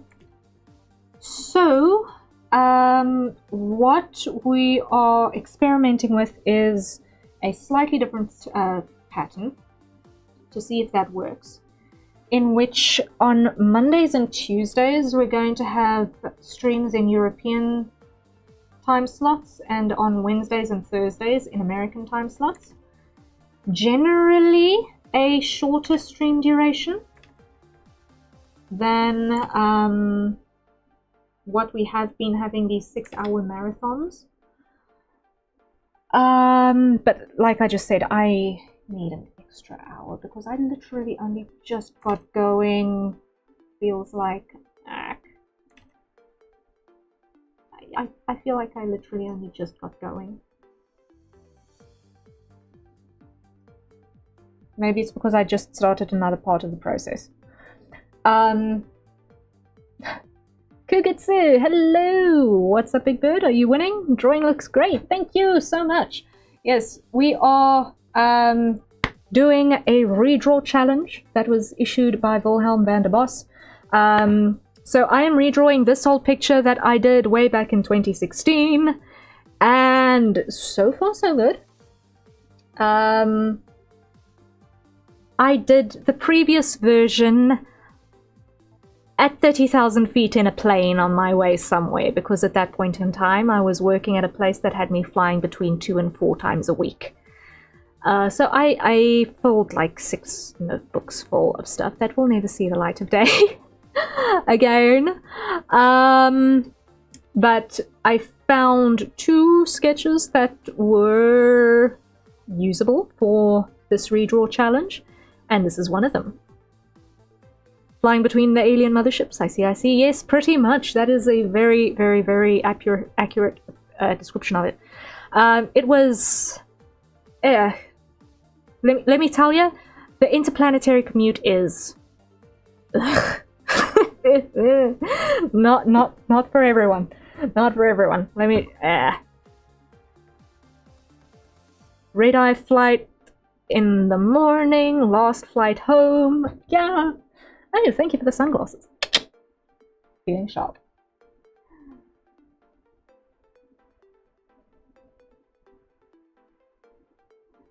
But yeah, so that is what we're presently drawing, is this old picture, revising it, bringing it into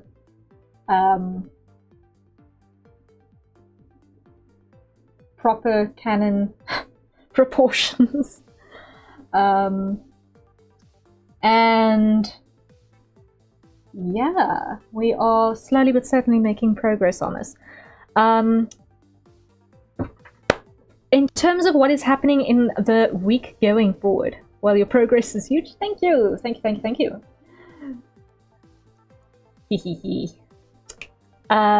Yes, so progress going forward for the week. So considering that we've just had this massive shift in terms of time zone madness and sleep scheduling madness and all of that madness altogether, tomorrow and Thursday, because today has been Tuesday, tomorrow and Thursday we're going to do streams in the American time zones. So those are going to start at, let me just check my piece of paper to make sure that I don't lie to you. Those are going to start at 1 a.m. UTC. So if you are in the American time zones, that's going to be anywhere between +5 and +8, I think, at the moment. I can't remember which way your time zones go in daylight savings and when it's in normal time. So just check which time zone you are in, but we will be starting at 1 o'clock UTC. So yeah, +5 to +8 at the moment, I think. Yeah, should be American time zones. So minus. So that'll be 1 is going to be 0, 23, 22, 21, 20. So about 8 o'clock at night is going to be your start time. Just one question.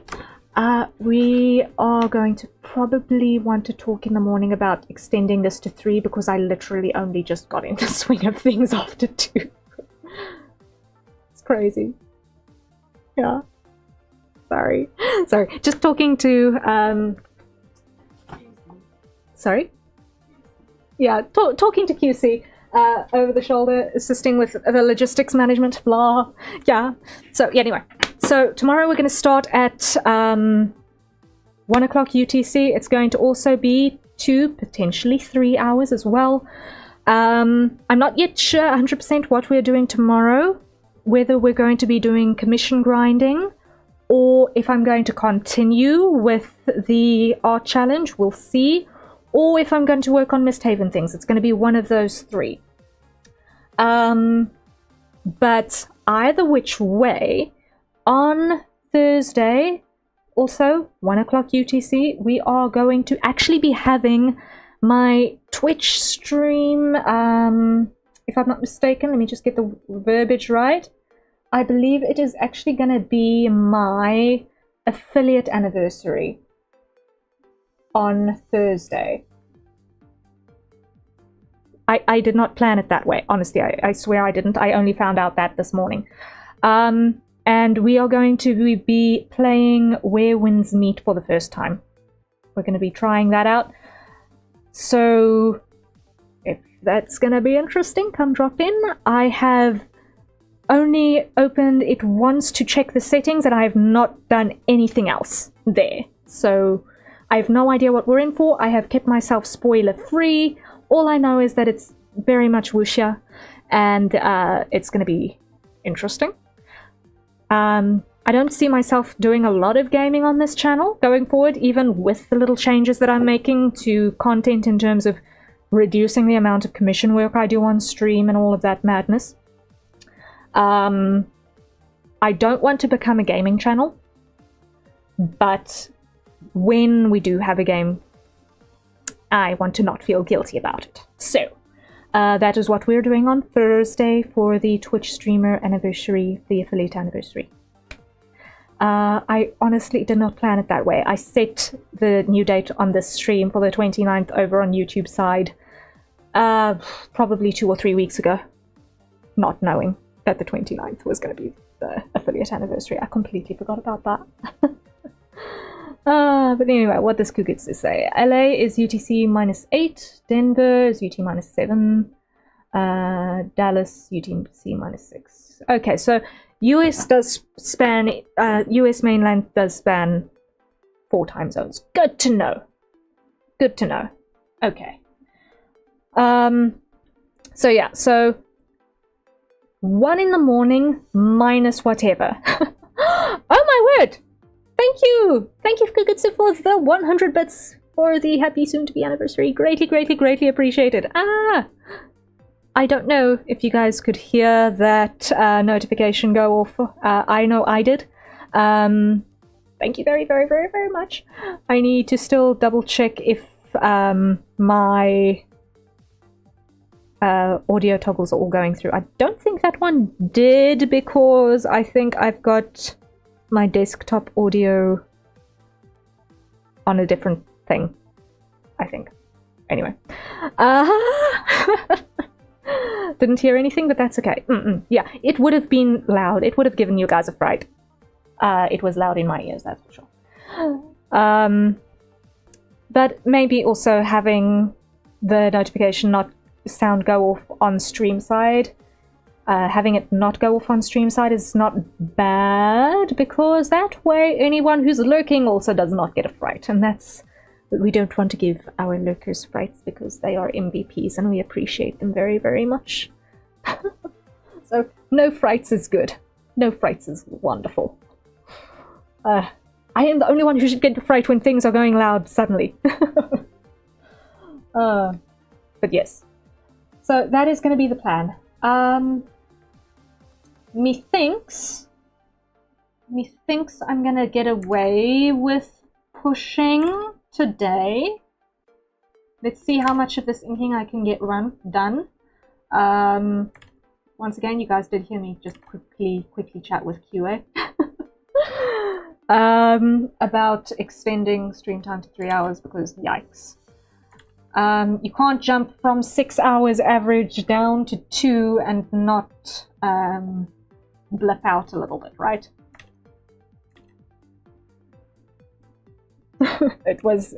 That's just too much of a cut down in too little time.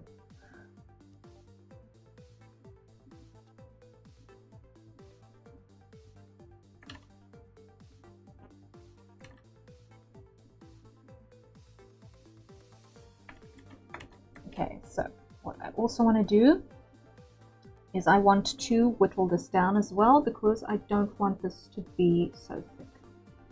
From here, I want to start pressing more lightly. So we come over here and we just carve this down a little bit.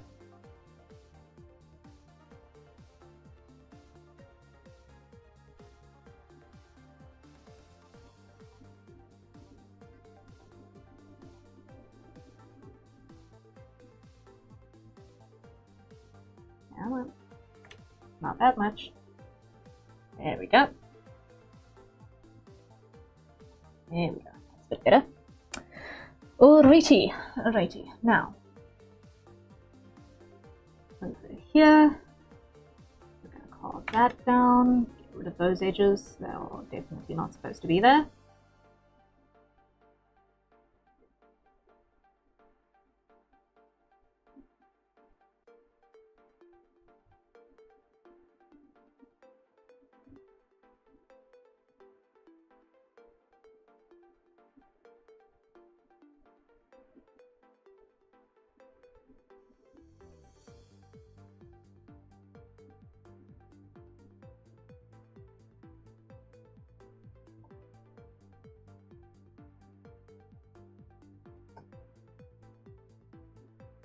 Alright, now let's do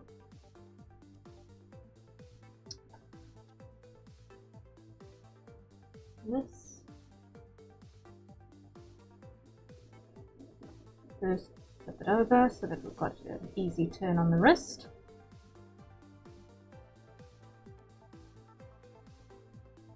And actually get to use more of the arm to do this bend than the actual.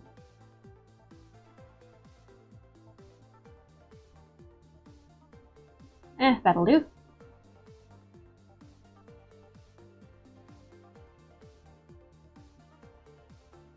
What did I have here? Oh, that's soul scarf. Okay. I could not remember for the life of me what that triangle piece was supposed to be for a moment. Whoopsie. Animal! Hello, I am back. How are we doing? And have we had water recently? We have, but I think I forgot to set my timer, or no, it is actually due to go off in 2 minutes. My timer is due to go off in 2 minutes exactly. Wow, Animal, you have a built-in timer. It is crazy good. Well done. We are doing pretty well though. We are in inking phase. However, I just realized that I forgot to do the madness about the top of his trousers. So we're still going to need to do that planning very briefly.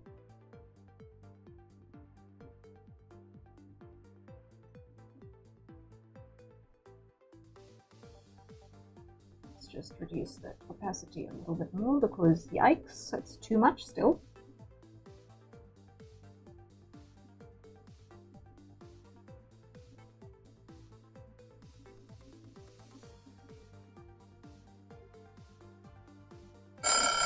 And there is our hydrate timer. So everyone, acquire your nearest safe for consumption beverages and let's take a sip.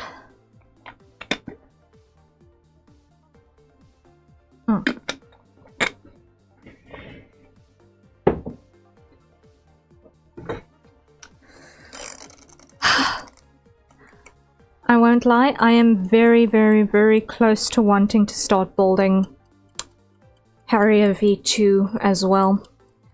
I was initially going to scrap the idea of doing a Harrier V2 and just going for 3D when I can eventually afford it. However,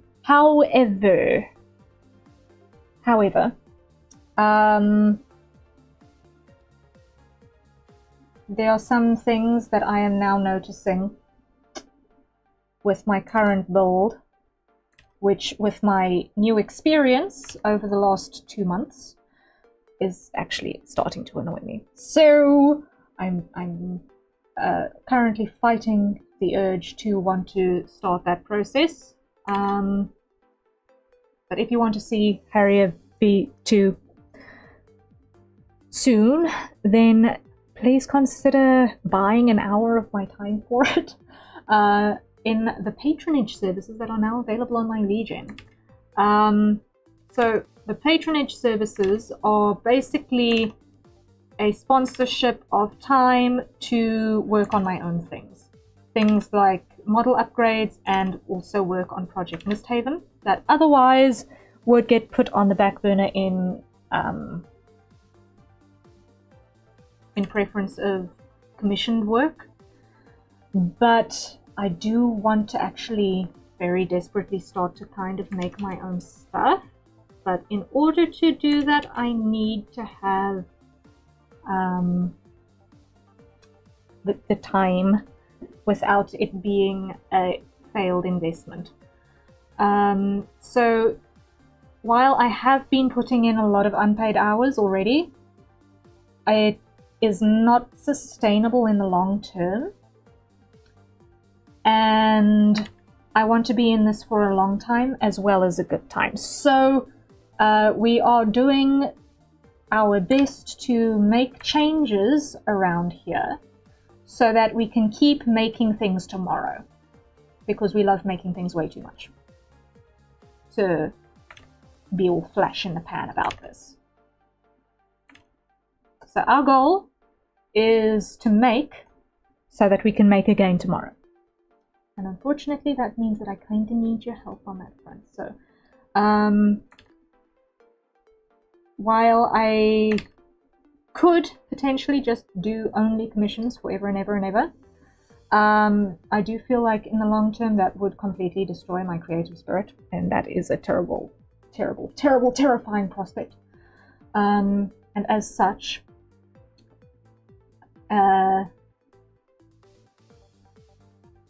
the sponsorship of an hour here or there to work on my own things would be immensely, immensely helpful. It also means that you then actually get original Harrier content, guys. Original Harrier content? Not just commission grinding for months on end.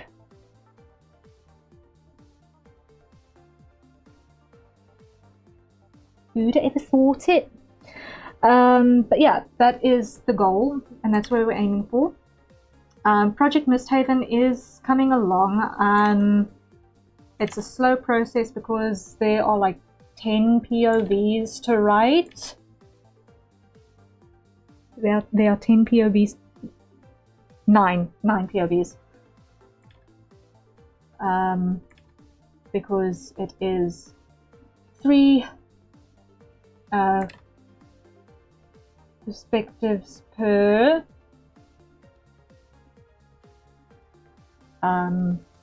Mistguard subclass, because there are the Sentinels, there are the Paladins, and there are the Skirmishers, and of those there are 3 in each team. So it's 9 people in my team who I have to write POVs for. Currently I have the first, for all practical descriptions, chapter for 5, I think, of those POVs all settled. I think I've got 5 of them up to the first chapter settled, and I've still got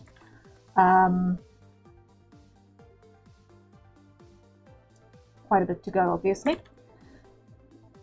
But I need to get the first draft done before I can actually start doing final visual production on that. So the writing is kind of a thing that is taking a lot of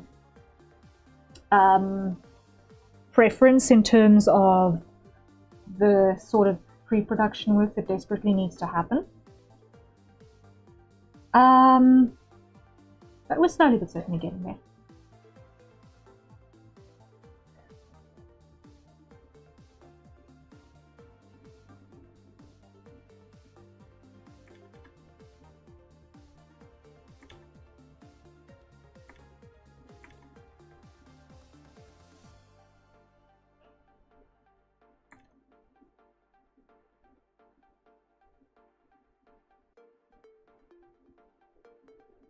I still also need to draw reference sheets for everyone.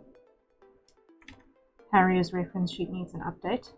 I'm referring to Harrier in the third person because in this case I'm referring to her as the character in Project Misthaven, not me as the streamer.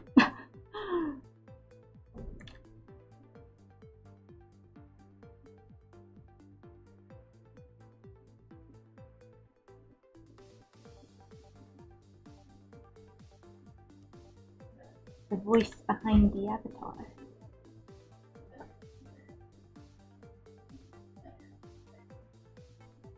There we go.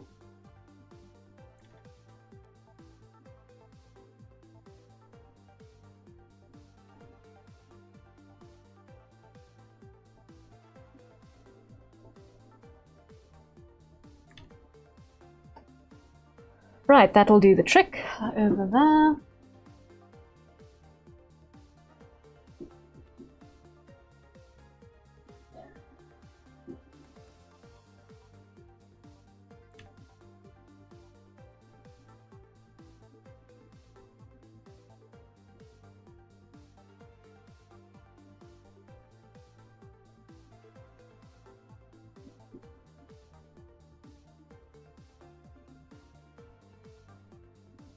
Okay. Progress. That trim is too thin.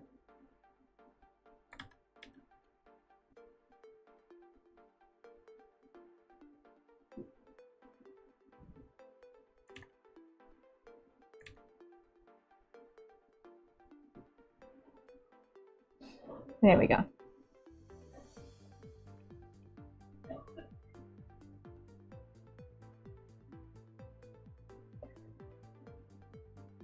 I apologize if you can hear any coughing in the background. My dad caught a really bad bug.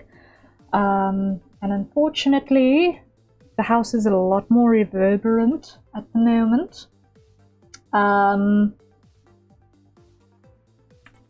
With carpets gone.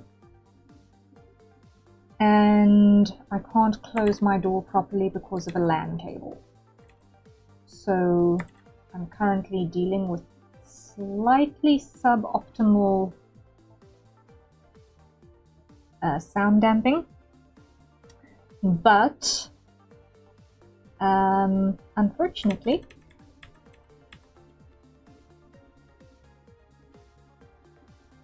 I have a tendency to speak slightly quieter on stream than the reverberance of a cough on the other side of the building. And by on the other side of the building, I mean 5 meters away from me.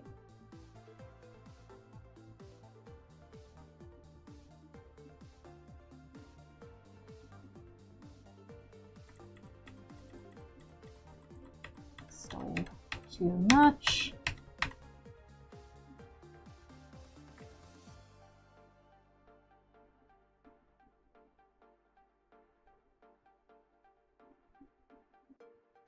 So yeah. I am eventually going to be looking into slightly better soundproofing options for my room, but at the moment it is not a financial priority.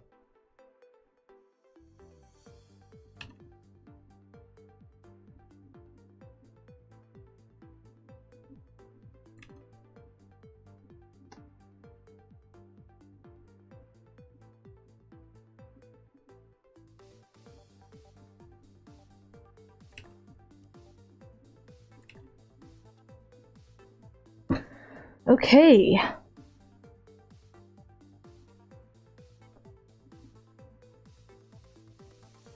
Slowly but certainly, we are getting there. We are in fact getting there. Okay.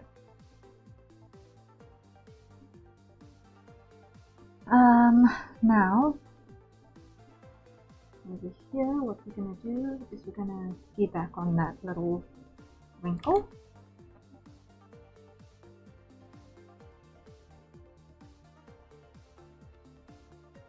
That seam.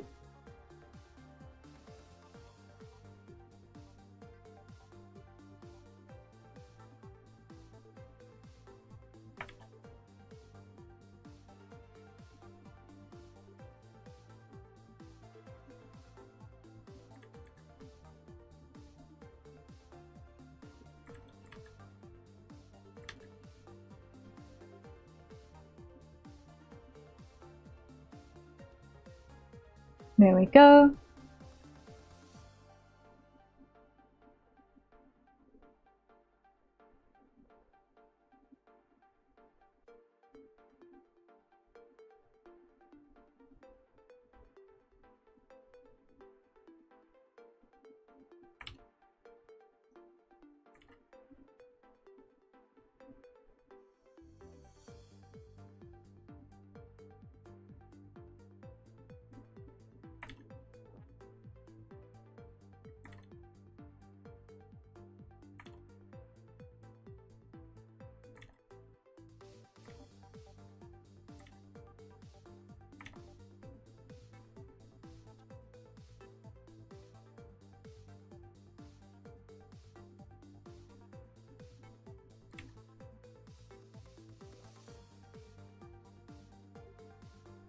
Almost got it.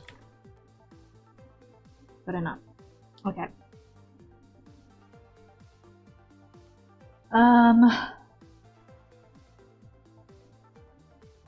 All right. Now let's see.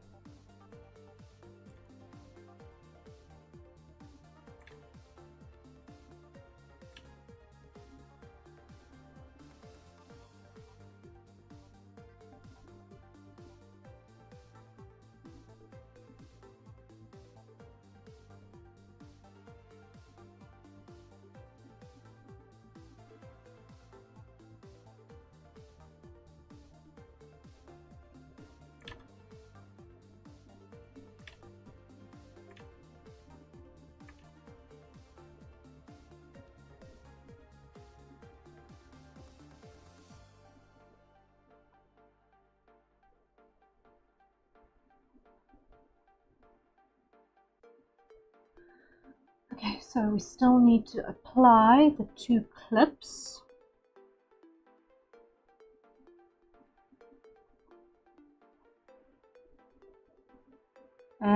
The zippers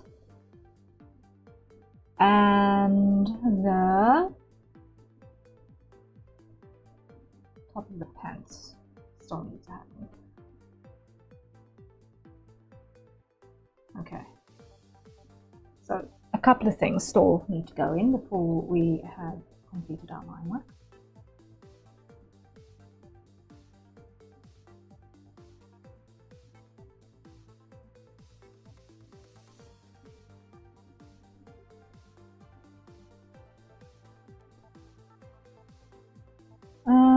I want to see.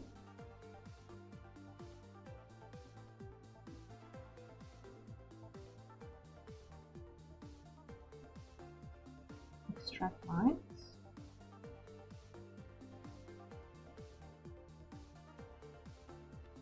Let's see what this looks like.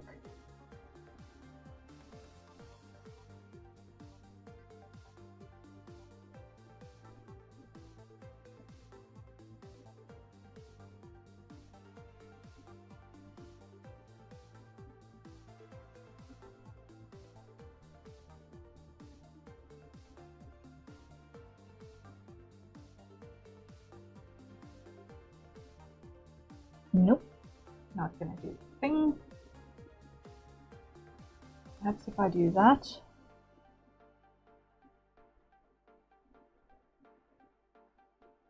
Nope, okay. So then what we're going to do is, I want to see if I can duplicate this. And over to operation. Do not apply light source.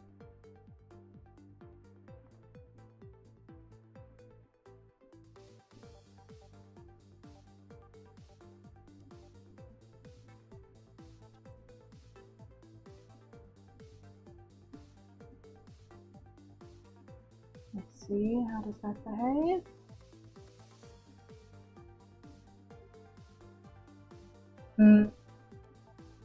It's still quite curvy.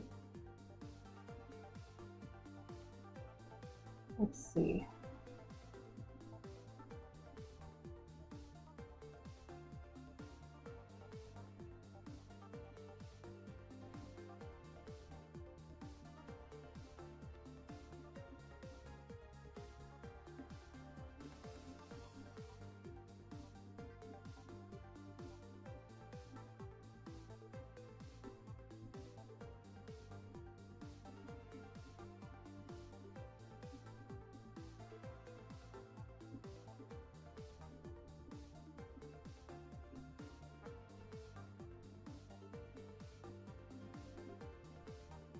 I'm not happy with that. Let's try. I want to see if there's one more setting that I completely lost.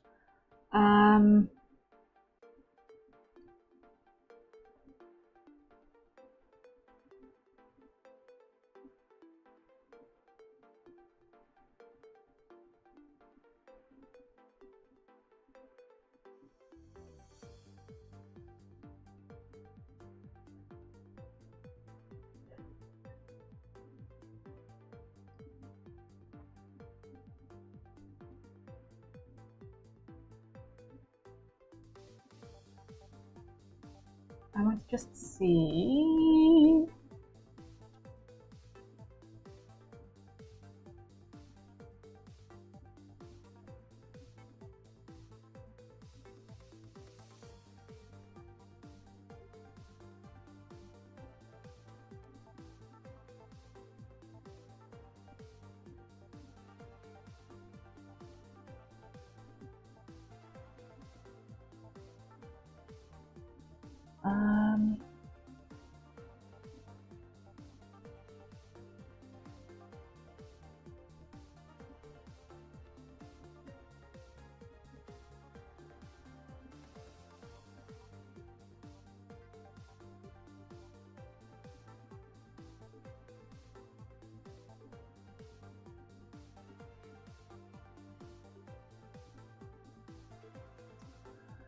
Okay, I'm not finding a thing that I'm looking for, but that's fine.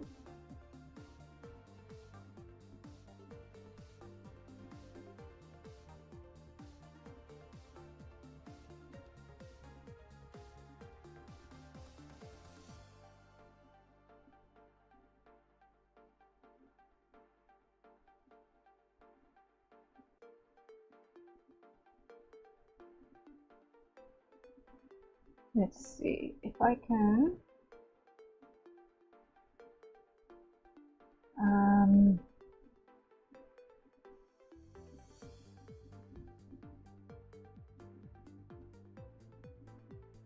There should be some way to get this to be shaded black, because there's no ways that they would have gotten rid of that setting, right? Surely not.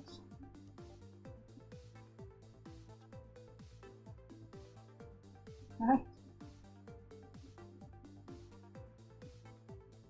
So you can apply completely unlit.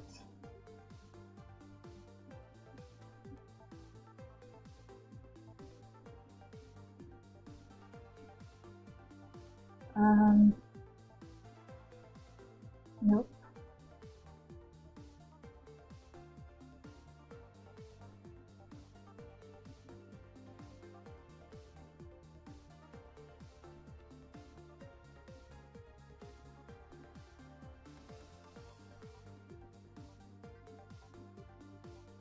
Okay, so I'm just gonna have to deal with it as is.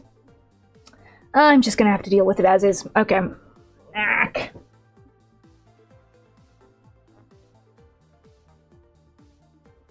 But I am not convinced that the perspective on this is right yet.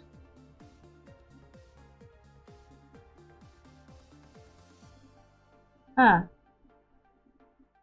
It had jumped. Perspective type. It had jumped. No wonder it was looking weird.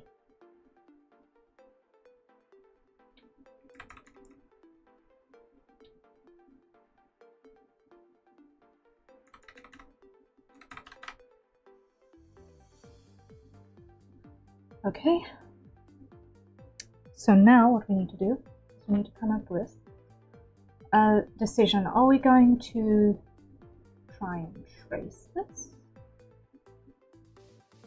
Or are we going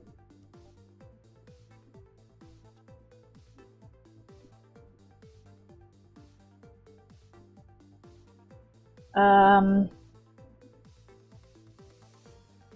try and get this thing to extract lines? I think we're going to trace it. So what we're going to do is we're going to go to our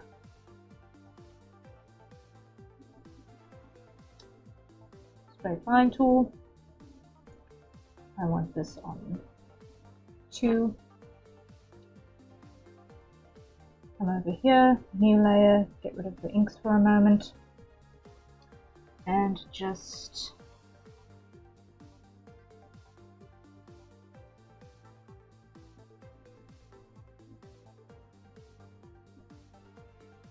trace everything that is a straight line.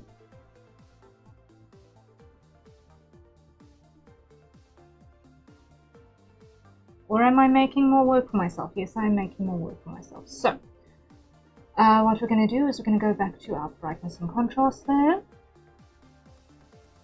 Dial our contrast up, brightness up.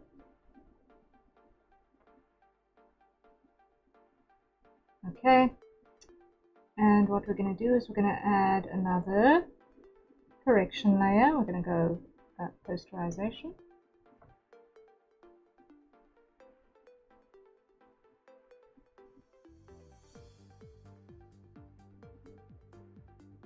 Cancel. That is absolutely not what we want. You know what? Rasterize. Okay. Duplicate. Convert to lines and tones.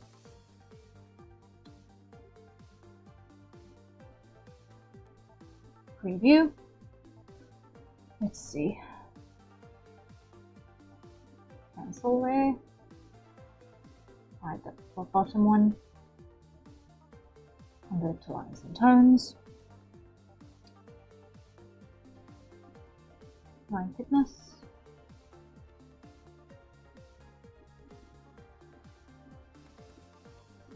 Preview.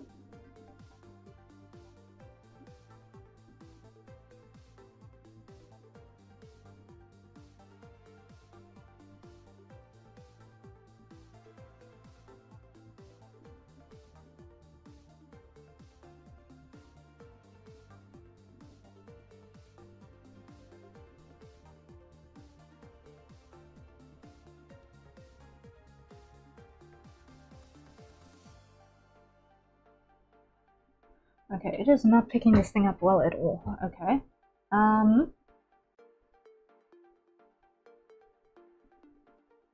It is really, really not picking this up well.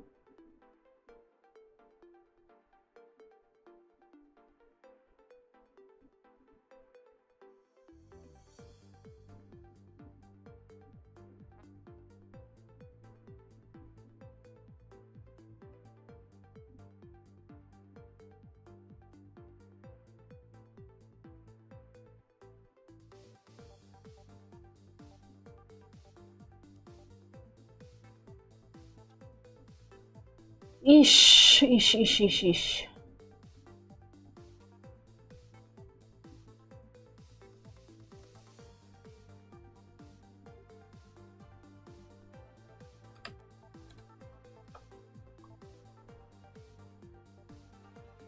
Like, that's not picking this up at all. Cancel. Edit. Tonal correction. Brightness and contrast. Brightness up. Contrast up. Contrast down. Brightness up.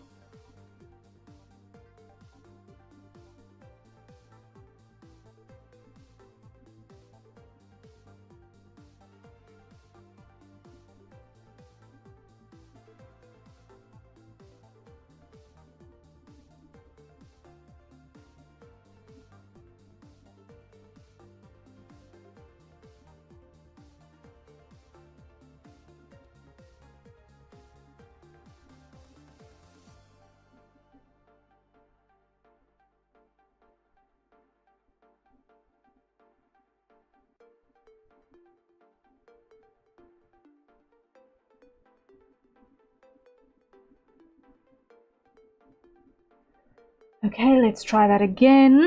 Tonal correction, brightness and contrast.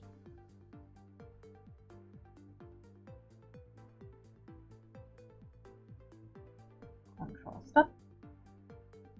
Cancel. Okay, undo. I dislike everything that's just happened. Okay.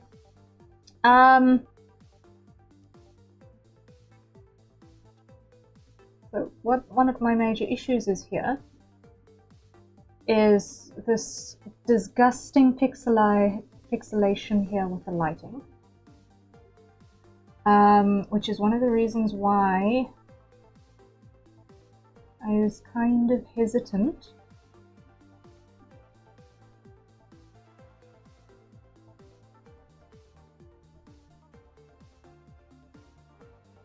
to use it as is. So I know I wanted to do this to save time, but oh my word, is my 3D model just not doing the thing that I wanted to do? I know there's supposed to be a point somewhere in this software where you can actually just extract the lines from something.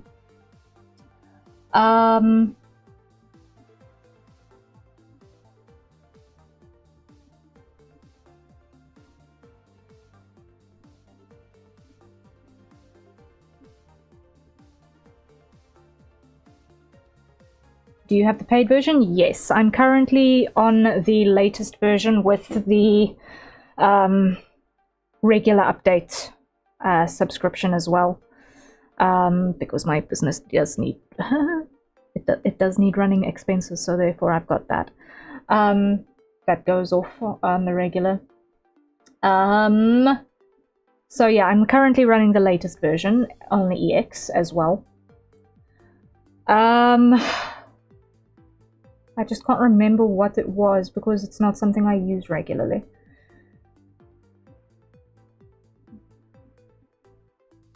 Although it should be, if I'm doing stuff like this more. Where I'm actually using 3D assets. Because up to now, I actually, aside from the posing dolls, have pretty much not made use of the 3D assets up until now.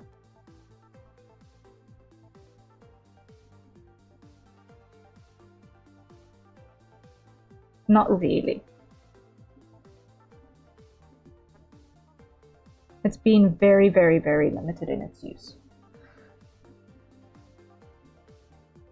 Which is a little bit hilarious, but here we are.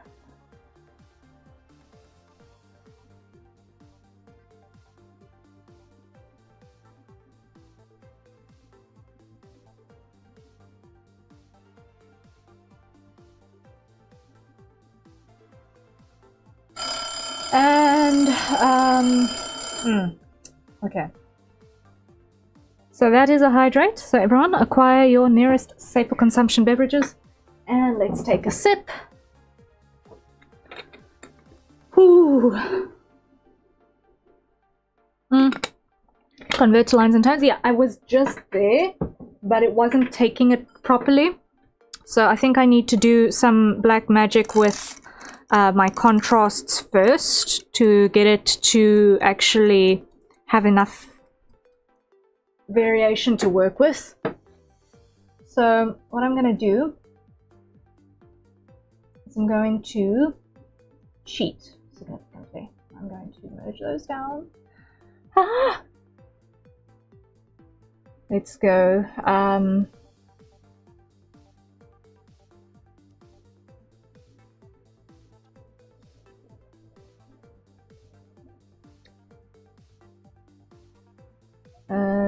Layer, convert to lines and tones, preview one. Okay, now we've got something. Now we've got something. Okay, want it to be merged.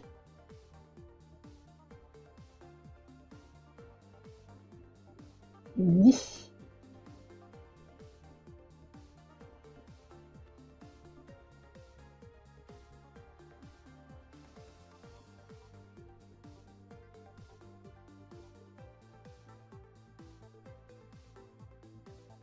CSP continues to confuddle me, and I've tried learning and keep defaulting back to Krita. Yeah. The thing is, it's got a lot of features, and unless you're actively using all of them, you are going to forget a whole bunch of them all the time. Simply put, you are going to use 20% of your tools for 80% of the work. This, we have just stumbled across one of the rare 20%.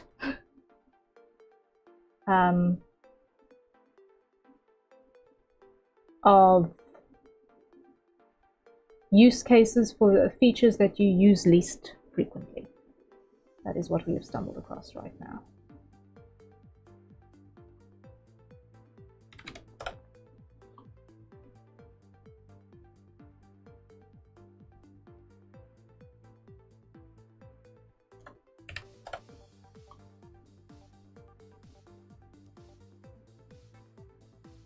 A comic artist somewhere is laughing at our confusion? Yes. Yes. And I want to get good at this because I want to do more comic stuff. And therefore I want to be able to actually make use of the assets that are available to me. Which means I gotta get good at this.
Nope.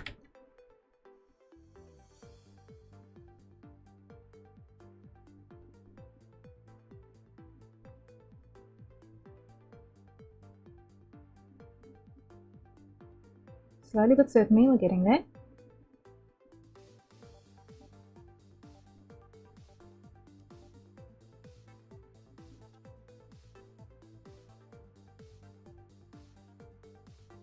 Okay, that'll work. That'll work. I can clean up the debris from here. I can clean up this debris. Probably. Ugh.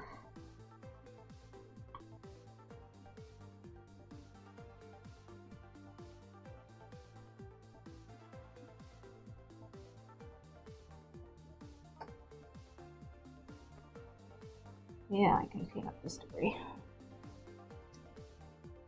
Mapping pen. There we go.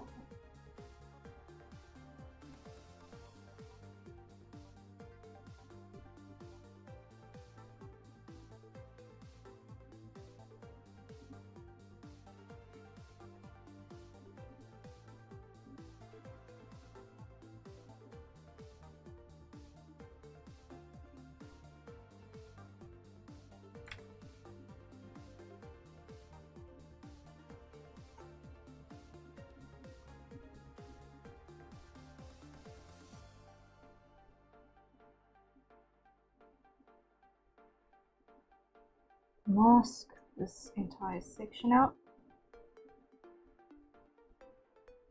Mask this entire section out. Mask this entire section out.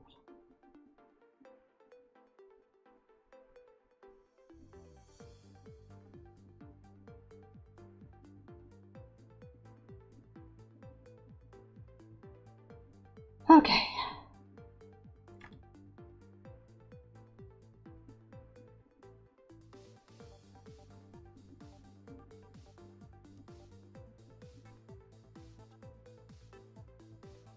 This is why I appreciate the artists that add line function in the model when they upload it. I don't know what black magic they use, but it lets you just select away all the shading and get the raw lines, and it's wonderful. It kisses for all of them. Oh yes. Oh my word, that is indeed a blessing when they do that. I have not stumbled across it frequently because, as I've mentioned, I don't actually use the 3D assets as much as I probably ought to be able to. But I am aware that it is possible to do that with a 3D model.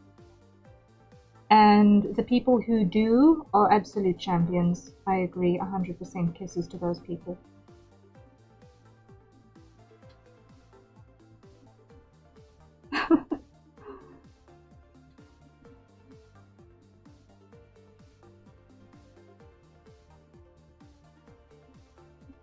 No, I am not going to make kissy sound effects for the stream. That ain't me.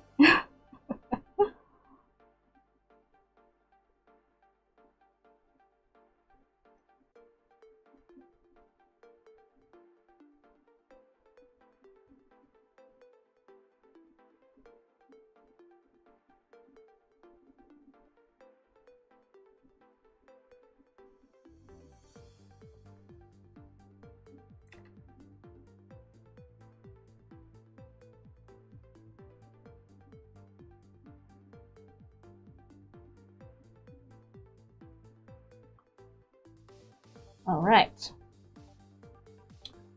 Slowly but certainly we're getting there. Now, clean up a little bit more of this.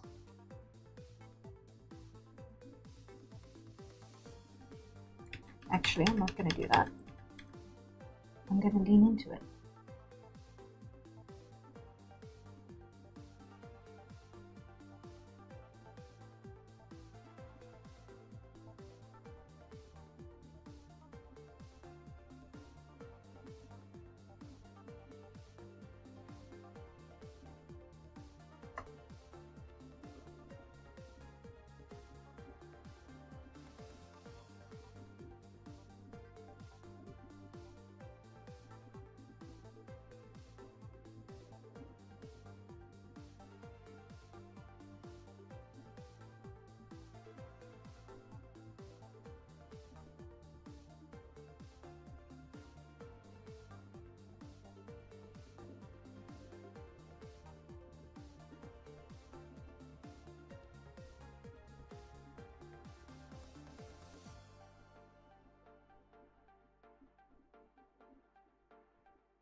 Slowly but certainly getting there.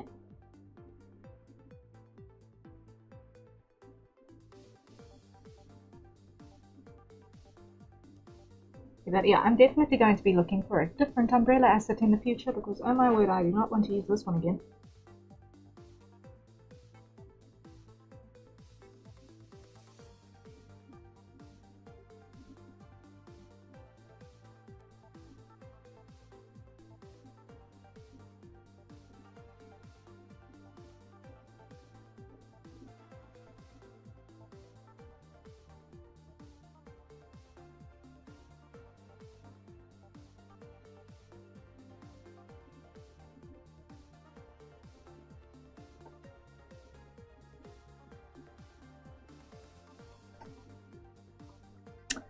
Okay, time check. I have not very many minutes left for today. Okay.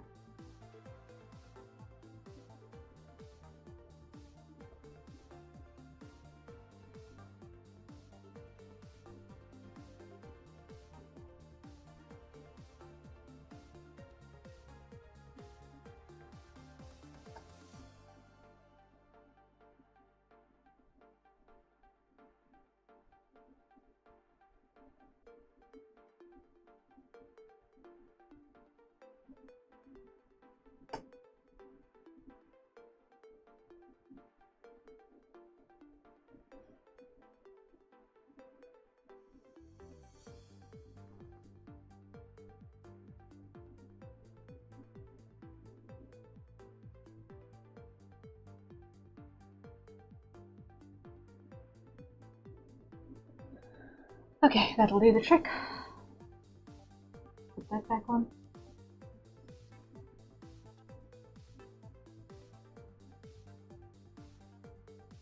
Apply the masks. Okay. Now we come over here.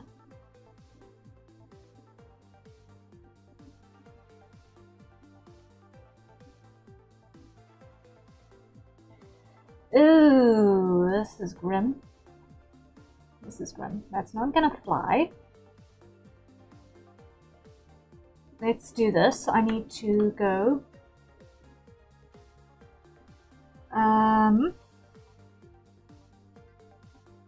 invert, expand selection by 1. Okay. Expand by 1. Nope.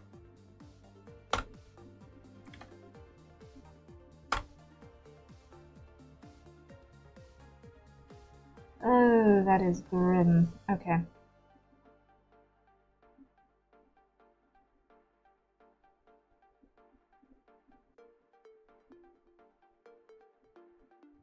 I thought we were getting there, but we are still so far off.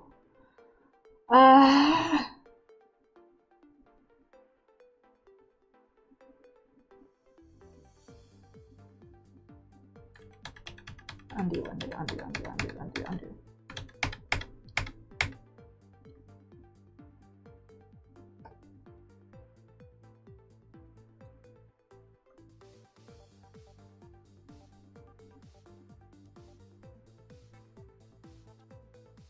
This is ridiculous.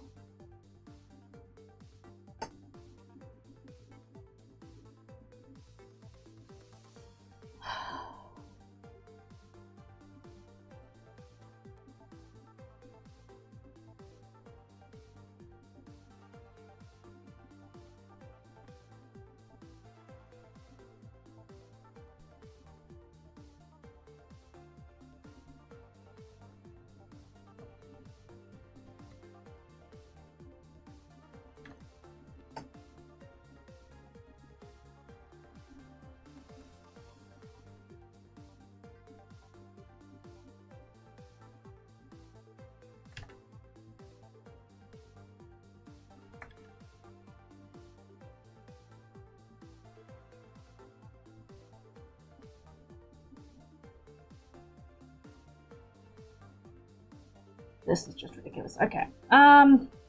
I'm going to look for a different umbrella asset later, but I'm not going to waste more time on this thing. I'm going to look for another umbrella, but I'm not going to waste more time on this one right this very moment. I can try and get my placement back into some semblance of sanity, but I am not going to waste more time on that thing.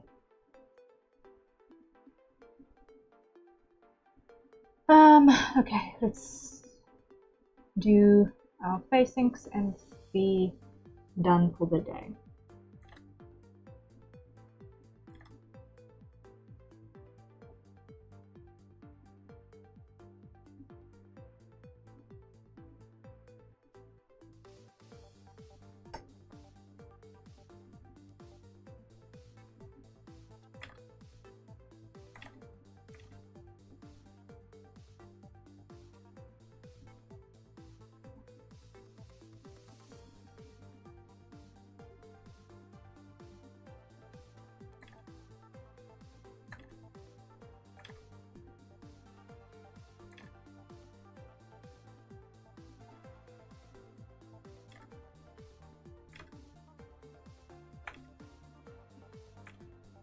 I will come back to this.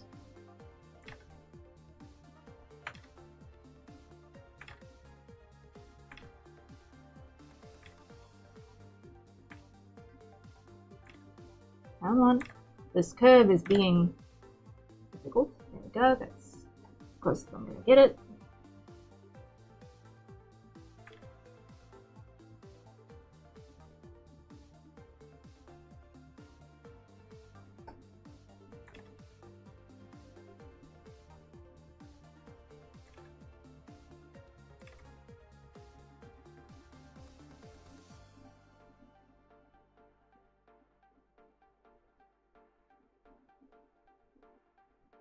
Okay, something like that.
Almost got that.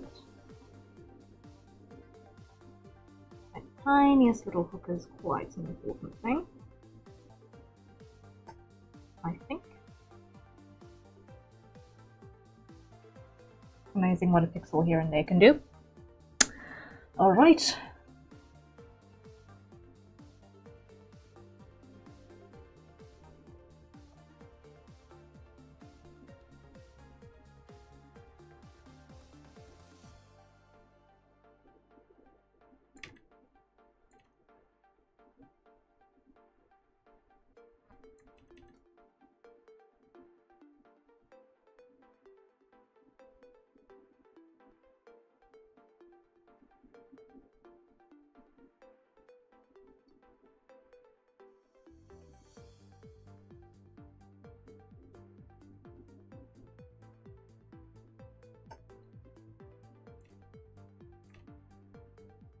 I'll come back to that.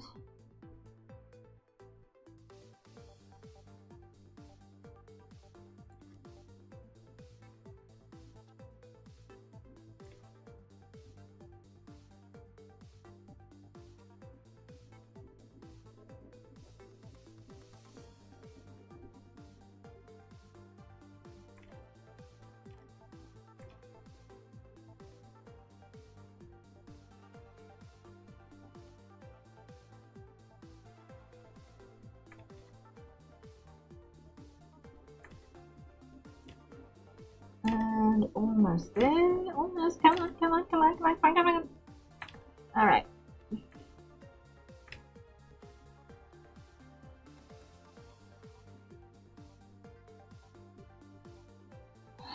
I'm not going to be able to finish this before I have to call it. Ah! I don't think. Okay.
Okay. But I'm gonna have to call it here for tonight. Okay. We got places. We didn't get all of the way, but we got places. I wasted an inordinate amount of time on that umbrella. But so we learn the right asset is worth its weight in gold. Or hard drive space. It's worth its byte count in gold. Yes, it's worth its byte count in gold. Yikesy. Okay. But we did make good progress, I think, in the end. We've still got the same general feel, just a lot better, I think.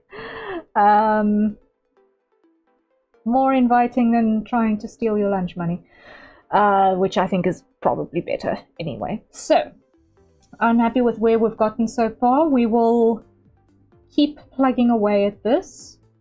I should probably save the reference as well. That's going to go in my references folder, in my character references. This is going to be PNG. This is going to be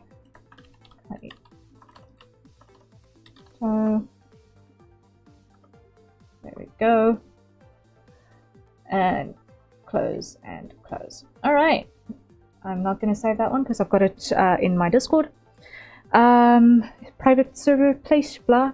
Okay. But there we have it. That has been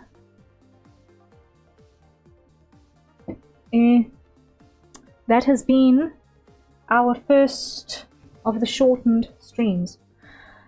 So yes, from tomorrow and Thursday we're going to be on the American time zone slices, so 1 o'clock UTC. We will be doing something else tomorrow, and then on Thursday we're going to be playing Where Winds Meet for the first time. And we will see between now and 12 hours from now what I will be doing at that time tomorrow. Thank you guys so much for joining in. I really, really appreciate it. Once again, to Kugutsu for the bits, I really, really appreciate that. Let me actually add you to my scroll of thanks because that is support.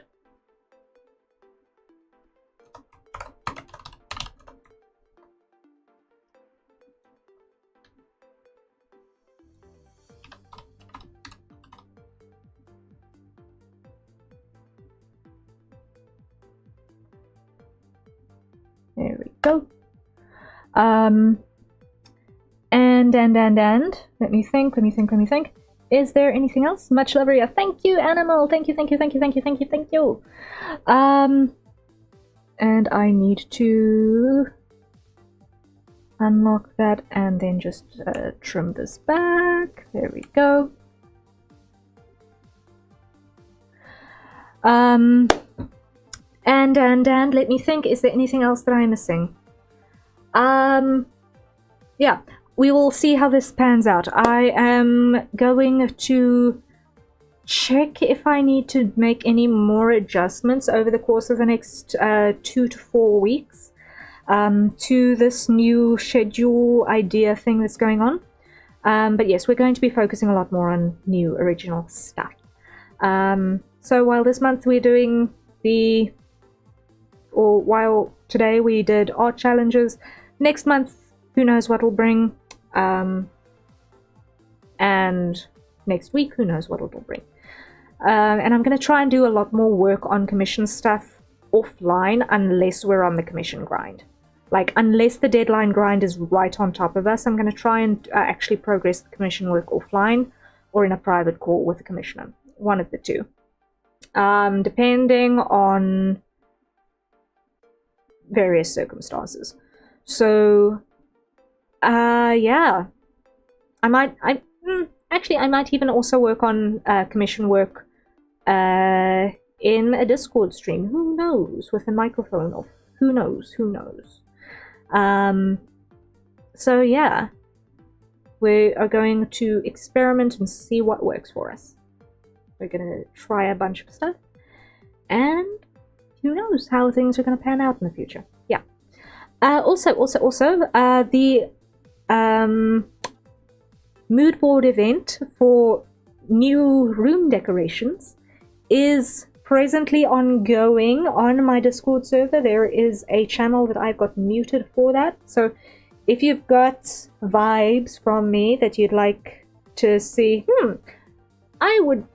This seems Harrier coded. Throw it in a mood board, and we'll be looking at a bunch of those later down the line. And from the mood boards we're going to actually start redecorating my room, because I trust you guys to know what my vibes are a little bit more clearly than I do right now. Just a little itty little bit. Interior decorating is not my strong suit, and especially not for me. I'm way too utilitarian for this madness. That's why I've kind of been operating in the default Misthaven issued room, undecorated, for as long as I have. Ish. Anyway, thank you guys so much for being here. I really appreciate it. I will see you guys tomorrow in the equivalent of a half an hour's time. Not in half an hour's time, 24 hours plus a half an hour. No? 24 hours plus 2.5 hours. Yes. 24 hours plus 2.5 hours. So, see you then. And until next time, everyone, thank you so much for being here, and cheery bye.